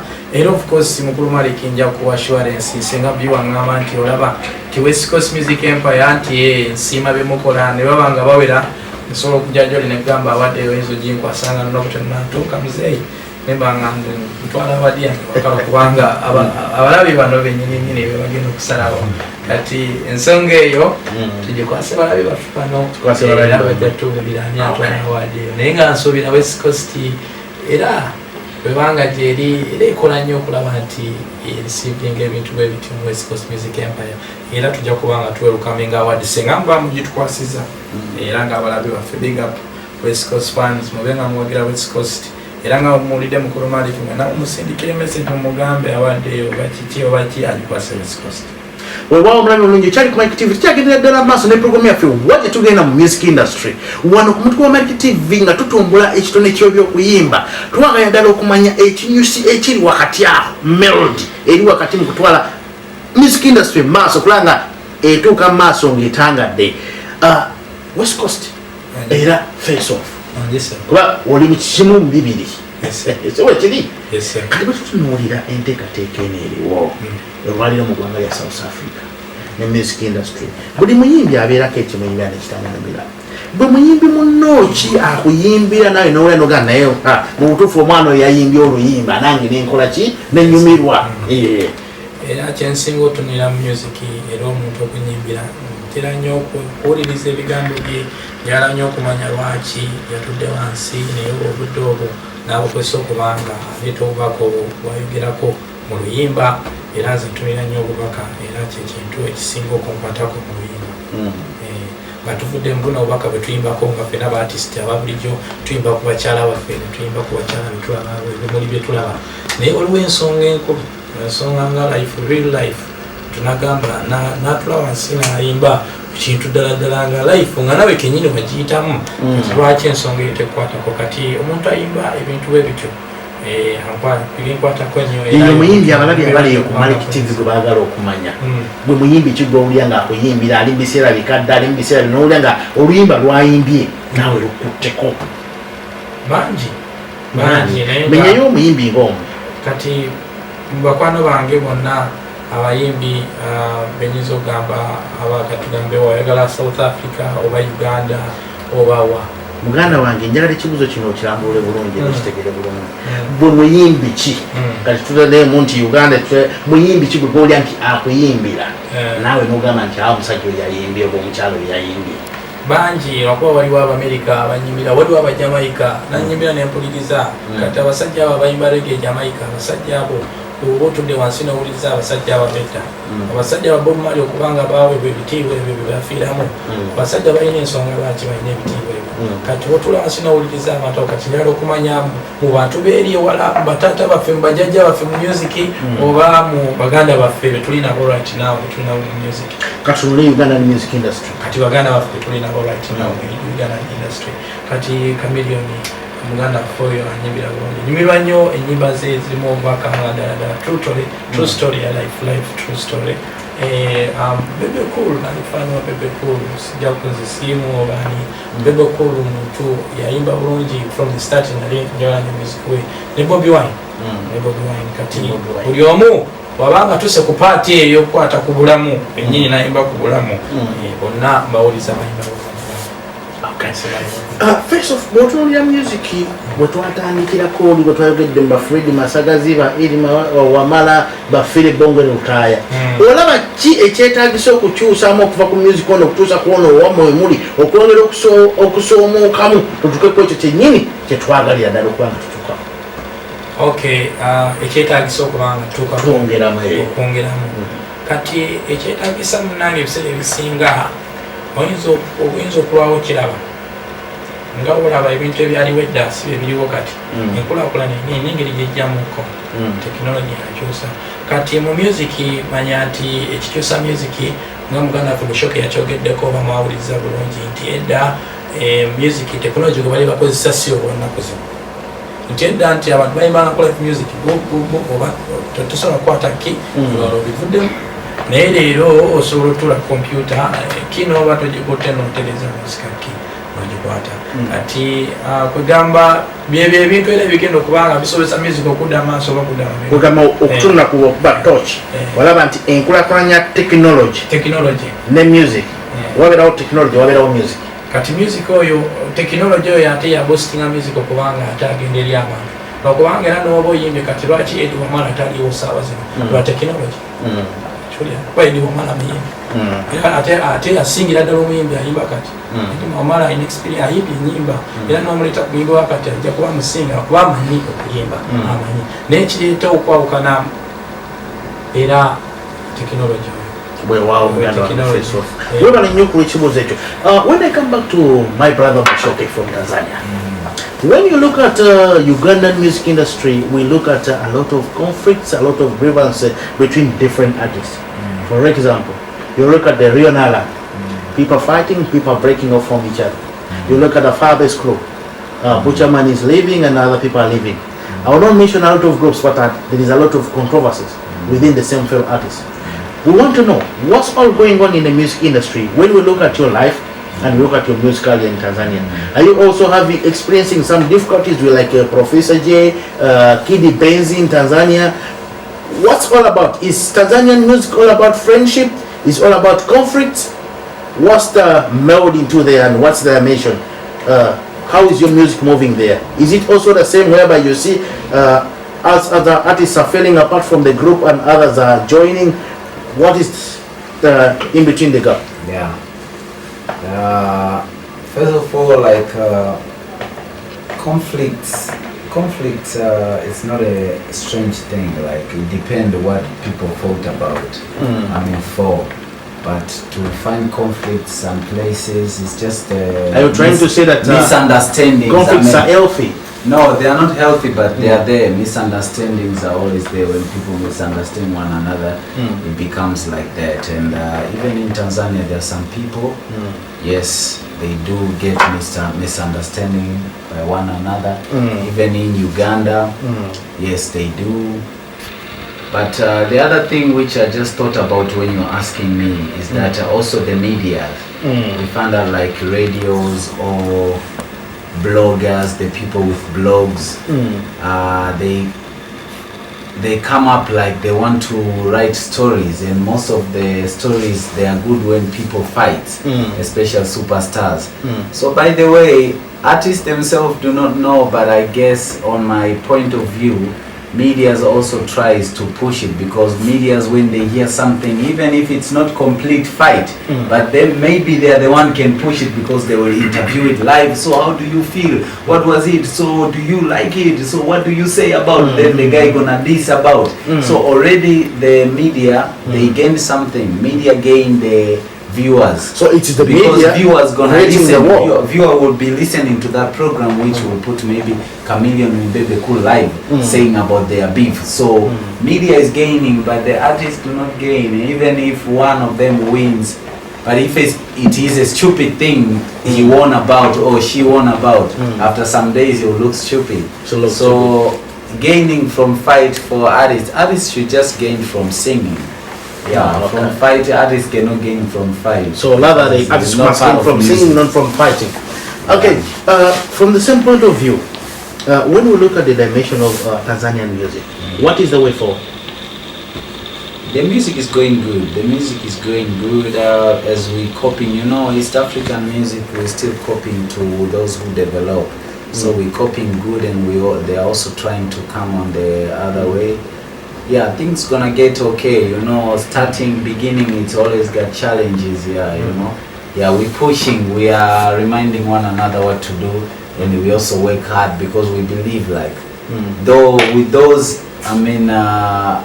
with those weakness which we have, but that's the way it starts. Anything starts from lower and then it raises. Yeah, we are still. It's a good start, by the way, because musicians are doing good.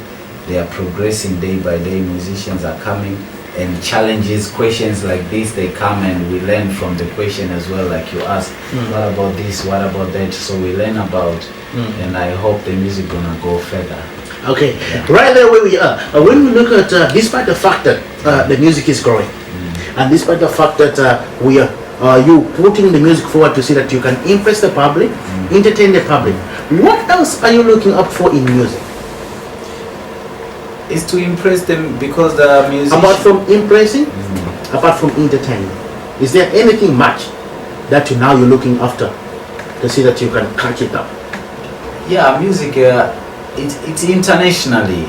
That's the only thing which I'm looking at. So you're looking only on the aspect of entertainment and appeasing the public. No, not just pleasing, because music, it's life. As a musician, a truly musician, as I told you, when you're a musician, even if you're doing some other things, but much of your time you're putting in music. So there is a life. You're looking financially, you're looking on how you live, on how you want to make yourself happy, and impressing the people and achieving your goals through where you want your music to reach. Those are the most three big things. Yeah. So far, when you look at your music career and when you began and where you are now, what have you benefited from the music industry? I've benefited a lot, because I've benefited meeting the people maybe I couldn't ever meet, by the way. Yeah, sharing some different things which maybe I couldn't have shared, aiming some things which maybe I couldn't have them. Yeah, and I still want more through the same music. From the same music. Yeah, so there is so much to gain, you cannot even count. Yeah. So when we look at your program this year, what do you have to put on the menu for your supporters to see that, okay, Bushoke is running the whole system around? Yeah, for this year, as I've been a bit quiet, I've been composing songs and I've been checking on what I want to do, what I want to release. So this year I've got some projects of myself. I'll be releasing some videos and some new songs. I also got a collabo I did with Face Off and Tabu Baker. It's one of the songs which gonna come out. It's gonna come out as audio with the video as well. So I'm gonna introduce that one. And you're gonna see from there, and we're gonna have another interview from there on. Yeah. Okay, the viewers of Malik TV would like now to see who is real Bushoke, because we have an hour of entertainment. Can you give the viewers your voice? We want to test the sound and the melody in your voice. Okay. Right now, viewers out there, We have Bushoke right on Malik TV. Feel the sound and feel the taste of the reason. Kama gari ya mwendo kasi nikistati hunipati ama farasi kwenye race on the finishing line. Life in the fast lane, harder, better, smarter than them musically, physically, si wakali. Tabu Beka face off TD production, West Coast Music Empire. Mziki ni kazi, kazi ni kazi na wapa kazi wazi wazi mzazi. It's so crazy but I love it. We've been doing this for so long. We still gonna run it for so long. We conquer everybody paka Babylon. Mziki ni kazi, kazi ni kazi na wapa kazi wazi wazi. Alright, Kumali TV wasanga runjo onka. Mzaita Beka Bugambocha. This awaka pera. Awo yini wako mie. It's all about entertainment. Kumali TV awoka wo. Zendi better than them. Bigger game, smarter, hotter, no matter summer winter. Nzitoa turn, speed ya Ferrari, sound ya Bugatti, attitude ya kijasi. West Coast soldier, rap ziba zocho kuchira kuota hita. Luga forever dipana muita bugaga kakati erane mu future. Girl, I got what you want, you won't be disappointed. I show you all my word, I got many blessings. Chiva chancha, kugulira kamotoka, mpimpinga. Sexoja kunyerera, beta. I'm better than them, I'm greater than them, I'm better than them. Ntamurira kumurembe bakiriza mu bisenge. Nzaba singa bonna, I'm better than them, I'm greater than them, I'm better than them. Ntamurira kumurembe bakiriza mu bisenge. Nzaba singa mu bononya. Wait for a minute, let me tell you this. Zetambula so fast, kusabompe was hard enough, now I'm so tough. Hard enough, and I'm so tough. To be a warrior, I'm a warrior. To be a gangster, I'm a gangster. To be a fighter, I'm a fighter. To be a hustler, I'm a hustler. Zendi better than them, greater than them, smarter than them. Zendi better than them. Never go back with ye and Zendi smarter than them. I'm better than them, I'm greater than them. Your world of entertainment. Ebirungi byonna obisangano ku Malik TV. Tukene bana balenza aba West Coast Music Empire. Tugenda ko mulago bakabafika tono nnyo. Tovaawo tukoma.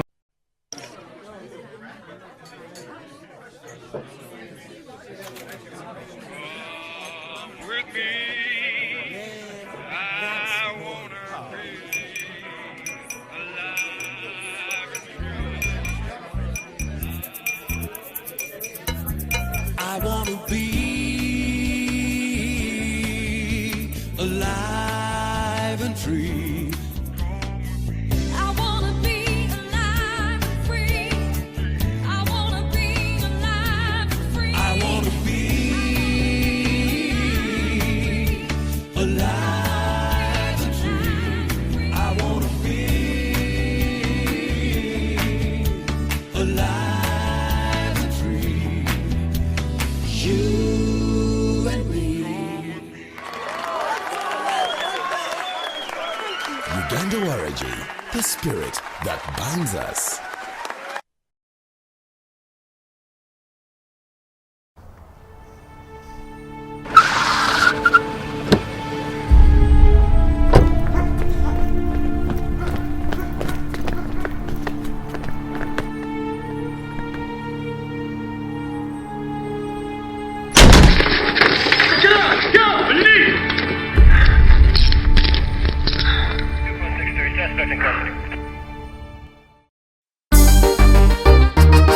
Face off from the West Coast Music Empire.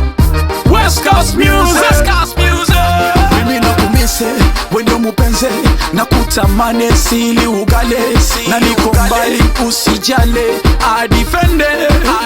Yeah. You're my striker, I defender. Sitaki uwe peke kwa ajili na kupenda. My lady, I defend it. Njagala wale sina pesa, nkakasa hautajuta. Ndaidida oliva nange, hata kama niko mbali nawe baby. Njagala wale sina pesa, nkakasa hautajuta. Ndaidida oliva nange, hata kama niko mbali nawe lady. We muchala wange, we kabite wange, we muganda wange, mukwano gwange, we mama wange, we mtima gwange, atambuza omusayi gwange. Wana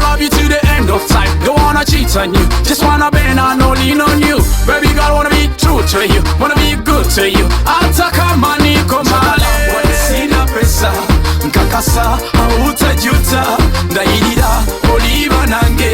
Hata kama niko mbali nawe baby, wale sina pesa, nkakasa hautajuta, ndaidira oliva nange. Hata kama niko mbali nawe lady, you're the reason why I breathe, reason why I live, and I promise to love you in any way. Katin subiza, eranka kasaka buwe wavugal, I've got love to give. You're the reason why I breathe, reason why I live, and I promise to love you in any way. Katin subiza, eranka kasaka buwe wavugal, I've got love to give. Wale sina pesa, nkakasa hautajuta, ndaidira oliva nange.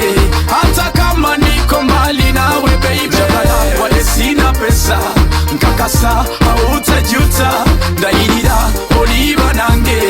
Hata kama niko mbali nawe lady, nakumese wende mupeze, nakutamane sili ugale, na niko mbali usijale. I defend it, you're my striker, I defender. Sitaki uwe peke kwa jili na kupenda. My lady, I defend it. Jagala wale sina pesa, nkakasa hautajuta, ndaidira oliva nange. Hata kama niko mbali nawe baby, jagala wale sina pesa, nkakasa hautajuta, ndaidira oliva nange. Hata kama niko mbali nawe lady, you're the reason why I breathe, reason why I live, and I promise to love you in any way. Kati subiza, eranka kasaka buwe wavugal, I've got love to give. You're the reason why I breathe, reason why I live, and I promise to love you in any way. Kati subiza, eranka kasaka buwe wavugal. First off, nakumese, Westcoast nakumese, Danro nakumese, Sasha boy nakumese, baby nakumese, baby girl nakumese, baby girl nakumese.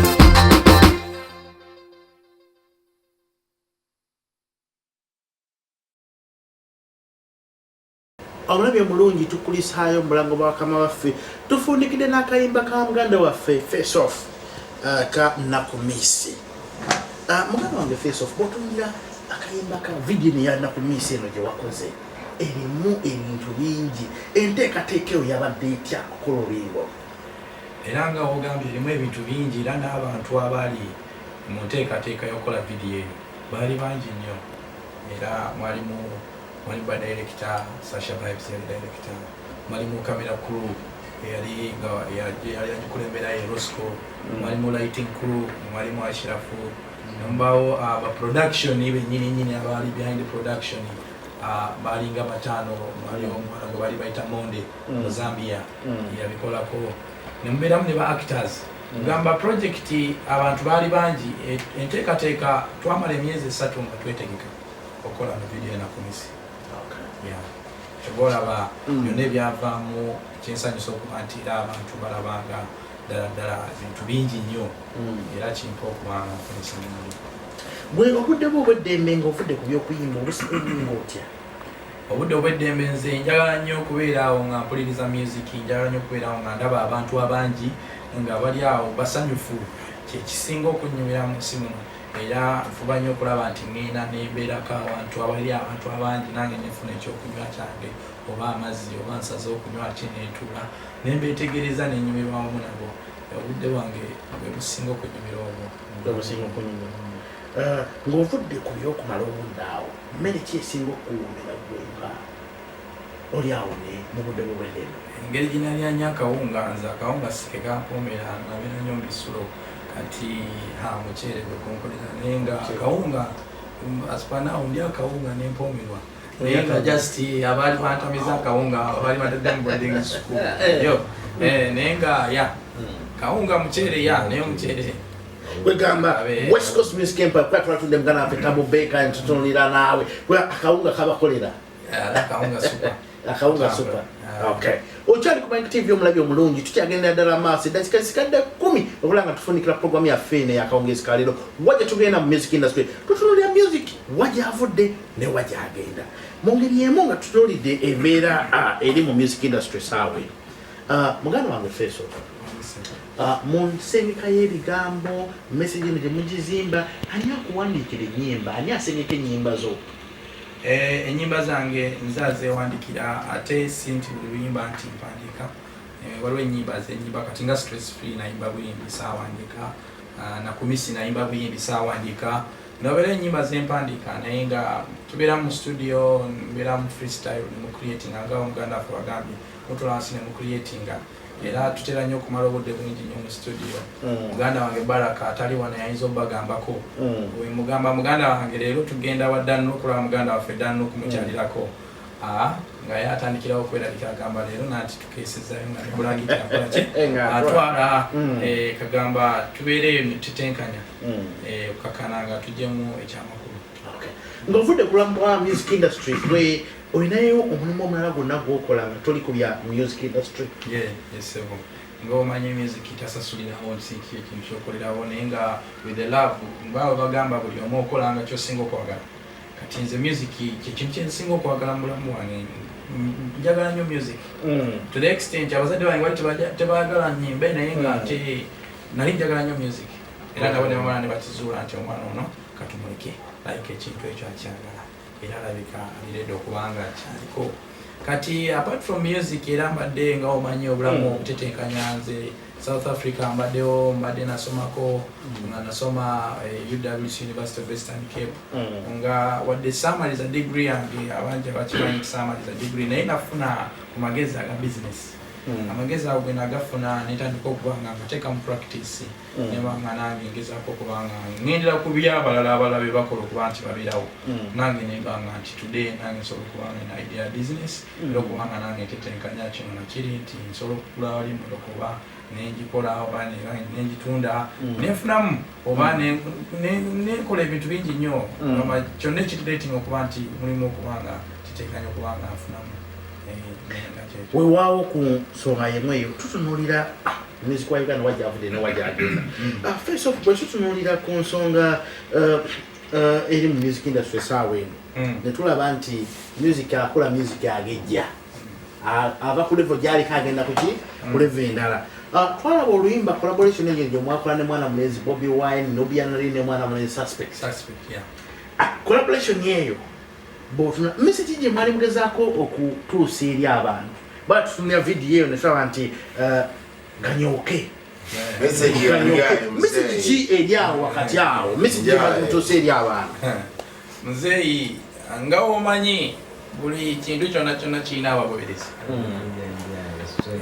ekirungi kakibe kirungi oba kibi kirina abagoberezi mu nsi muno mulimu n'abassi okimanyi mulimu abassi nga babeerawo okutta bannaabo okitega naye nga ne bagamba okutta omuntu tosobola kolaki kutosobola kumutta kati mu nsi muno gyetuli sijja kwewakana nage bw'ogamba nti gyetuli omulabi bulungi owa Malik TV yandi yagadde ategeere ganyooke message ki eyali awo gyetwagala okumanya message yaliwo nti waliwo abantu abatasobola kubeerawo mu ngeri emu oba endala nga tebakosezza ku bintu byabwe ebyo waliwo community esobola okubeerawo nga terakoze eki nga tasobozesa ku bintu byabwe omulabi bulungi ekyali ku Malik TV awo wenyininyini mwana mulezi face of government waliwo community esobola okubeerawo nga tewaliganye oke awo wenyini bwekyali tabubeeka tutunuulira progress ya music industry niyo mu nsi yonna nga bwikola ki bwetambula bwe kintu kyaganyuuka okyogerako ki nze sikyabamu problem kubanga kugamba era abantu besanyusa mu ngeri emu oba endala ate nga era abantu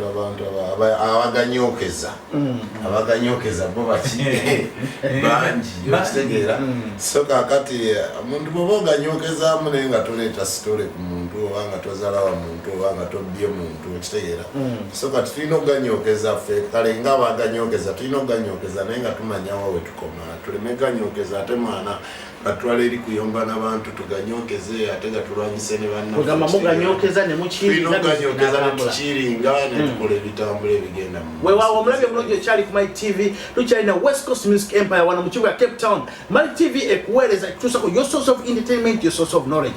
Tukyatambula tugendako omwana mulenzi Bushoke. When you look at music and you look at fashion, they are moving into like together, like they are born like twins. Who is behind your fashion? My fashion is it's me myself. Like you choose your designs. You choose. I choose myself. I choose myself what I like to put on, and that's what I put on. I'm not in the stage like I have my own design. You choose for me or gets me clothes. No, but now I just like what I like. I put on what I like, and I'm you just good put on what I myself. like. Yeah, I'm the designer of myself, and I'm very good on me. Yeah. Okay. When you look at the Western music and you look at the African music, you compare and rate African music and the Western music. Which percentage can you give the African music of life and the Western music? If percentage, I mean like Western, you give them,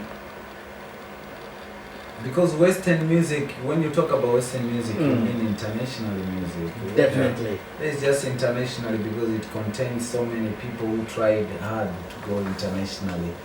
So you give them 100 because it's international music. And Africa, because we are beginning, we are trying and we are going very good. You give us by now you can give the African music, by now you can give them 50 to everything. 50. Yeah, to everything, to the music industry. Yeah, to the music industry as well, because when it gets to 100, it really should be like that. So if I give it 70, 60, I'll be wrong. 50, it's good for starting and where they're at. But it's the good 50 which students and kids are progressing and they should get there to that. All right. In the same question, when you look at the African music of life and the Western music, you compare and rate. What percentage can you give to the African music and to the Western music? I would give them a little bit more on that, the 50 as my brother said, 50 for the African music. It's not I would feel like give them an extra 10 because they are actually doing great. So you Today compare to the rest of we're the having 60. the Western, you know, getting attention from the Western market is not an easy deal. Today, if you get attention of Rick Ross, who are you from Africa? Who is P Square? Who is P Square to get attention from Akon? So I feel, as I said, it's kind of we're getting somewhere. Students are progressing, guys are doing good, and it is motivating everybody. So I would give them 60%. 60. To you, Dub Baker, what percentage would you give? I think our guys are doing great, man. Guys from Africa, they are doing great. When you look at these Nigerian guys, the Davidos, a lot of them, I can see. So these guys, they are doing much. Really, they are putting in too much effort. You know. So now they are making songs with Americans and they are going international. They are great, really. I would also give them 65%, 70%. 65, 70%. That's why we are developing African music, looking at where we come from and where we're going. You're still on Malik TV, your world of entertainment, your world of source of knowledge. As we wind about this program, we would like to give you a chance to reach out to your esteemed friends and viewers out there. I start with you, Bushoke, in Tanzania. East Africa is viewing Malik TV live here in South Africa. Ya kwa watu wote wa East Africa, Tanzania, Uganda, Kenya, Rwanda, Congo, watu wote rafiki zangu, watu wote mnaangalia Malik TV, nawapenda sana na subiri music is what I do. Kwa hiyo soon you'll get some good music all over. Niko hapa ndani ya Cape Town, South Africa, nipo na rafiki zangu wa Westcoast Music Empire ambao ndo wamenikaribisha ndani ya Cape Town. Mwenyewe Big Boss Face Off alongside Tabu Baker, Vice President Tabu Baker, West Coast Music Empire, Baraka in the house. We're living good with Malik event. Thank you so much. So to you, the Big Boss, Face Off. From me, your boy Face Off. From Uganda, all the way from Uganda to Cape Town, to America, to everywhere. Yanajari muna Uganda. Ovasi muna Uganda, over Kenya, over Tanzania. Big up to yourself. You're watching Malik TV, you know, and mwebale nnyo kubanga mutuuliza, mwebale nnyo kubanga mwewayo obudde mwene mujjana muwuliriza ebintu byaffe. Sinti ebiseera ebisinga nti ffe byetwogera bibirimu amagezi ennyo, no, naye tusiima nnyo, kyakabi nnyo era mwongere otuwagira West Coast Music Empire era tukyabaweereza naki Amutima chaka linyo mwana anti nange Tabeka linyo right from West Coast Music Empire. Njagala kugamba nti ab'Uganda mwana tubagala nnyo era tusimanyi obuwagizi bwammwe mwebale nnyo okusupportinga West Coast Music Empire. Naffe tetugenda bavaamu tujja kusigala nga tubaleetera ebyakabi naye kye mbagamba mweyongere nnyo okulaba Malik TV wano ku Malik TV kyakayi nnyo one love West Coast na lo. Omulabi omulungi okyali ku Malik TV akawungeezi kayo bwe tufunikidde programu yaffe wajja tugenda music industry nate wajakere South African Music Awards zitunulidde ensi yonna buli Munnayuganda ng'oli wabweru wa Uganda ng'oyimba ng'okulakulanya music industry weteketeke. Music Awards zituuse eyo yonna gy'oli londo omuyimbi wo tugenda kuba ku Malik TV kwenyini gyokuba ofuna enamba gy'osindikako message londo omuyimbi wo asinza okuyimba omwaka oguwedde n'omwaka guno tandikirawo ekintu kitambula n'omulembe tava ku Malik TV otambule n'okumanya essaawa ziwulidde ddala 3 akaseera ketugendamu kamawulire mwebale kutulaba kirala ku Malik TV omulundi oguddako tukuleetera abayimbi abaakabi beera ku mukutu otambule n'okumanya mweraba.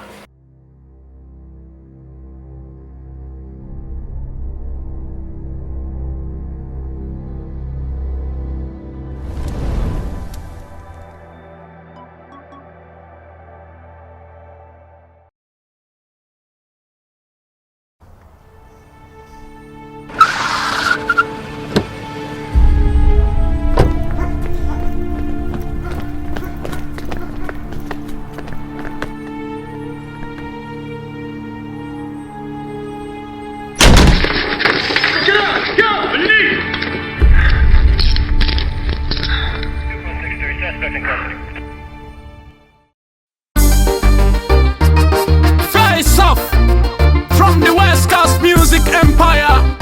West Coast Music. West Coast Music. Mimi nakumise wendo mupenze na kutamane sili ugale na niko mbali usijale. I defend it. You're my striker, I defender. Sitaki uwe peke kwa jili na kupenda. My lady, I defend it.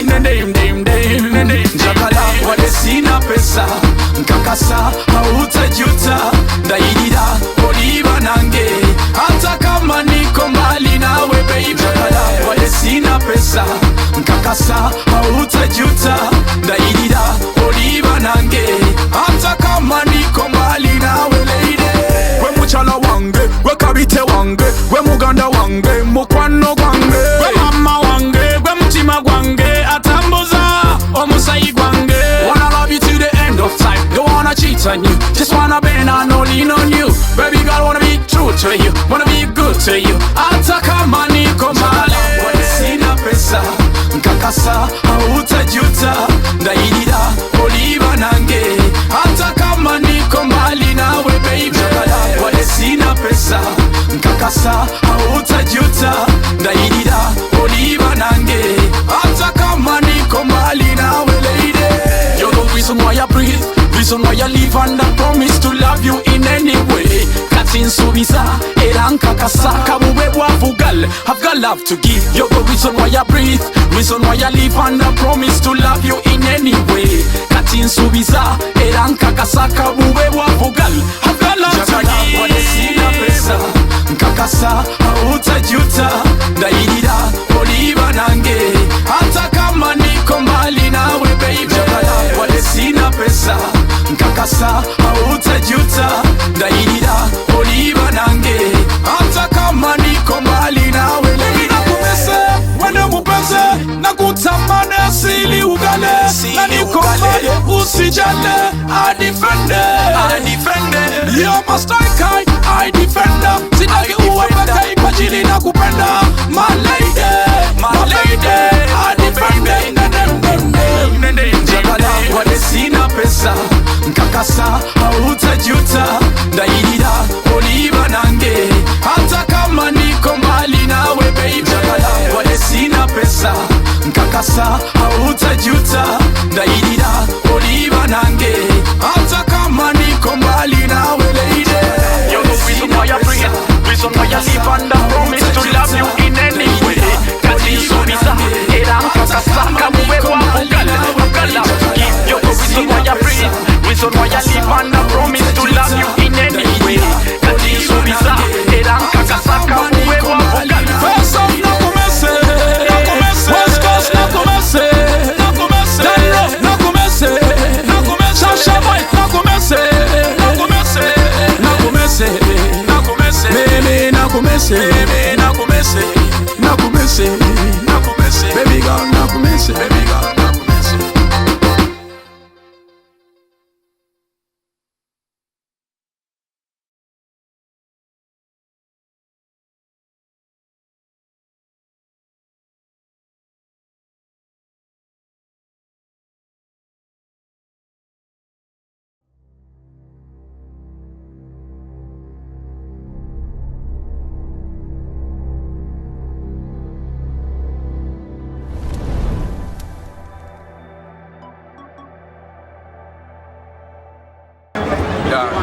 Savio, Savio Uganda Prince, Mirajo Malik TV, and South Africa.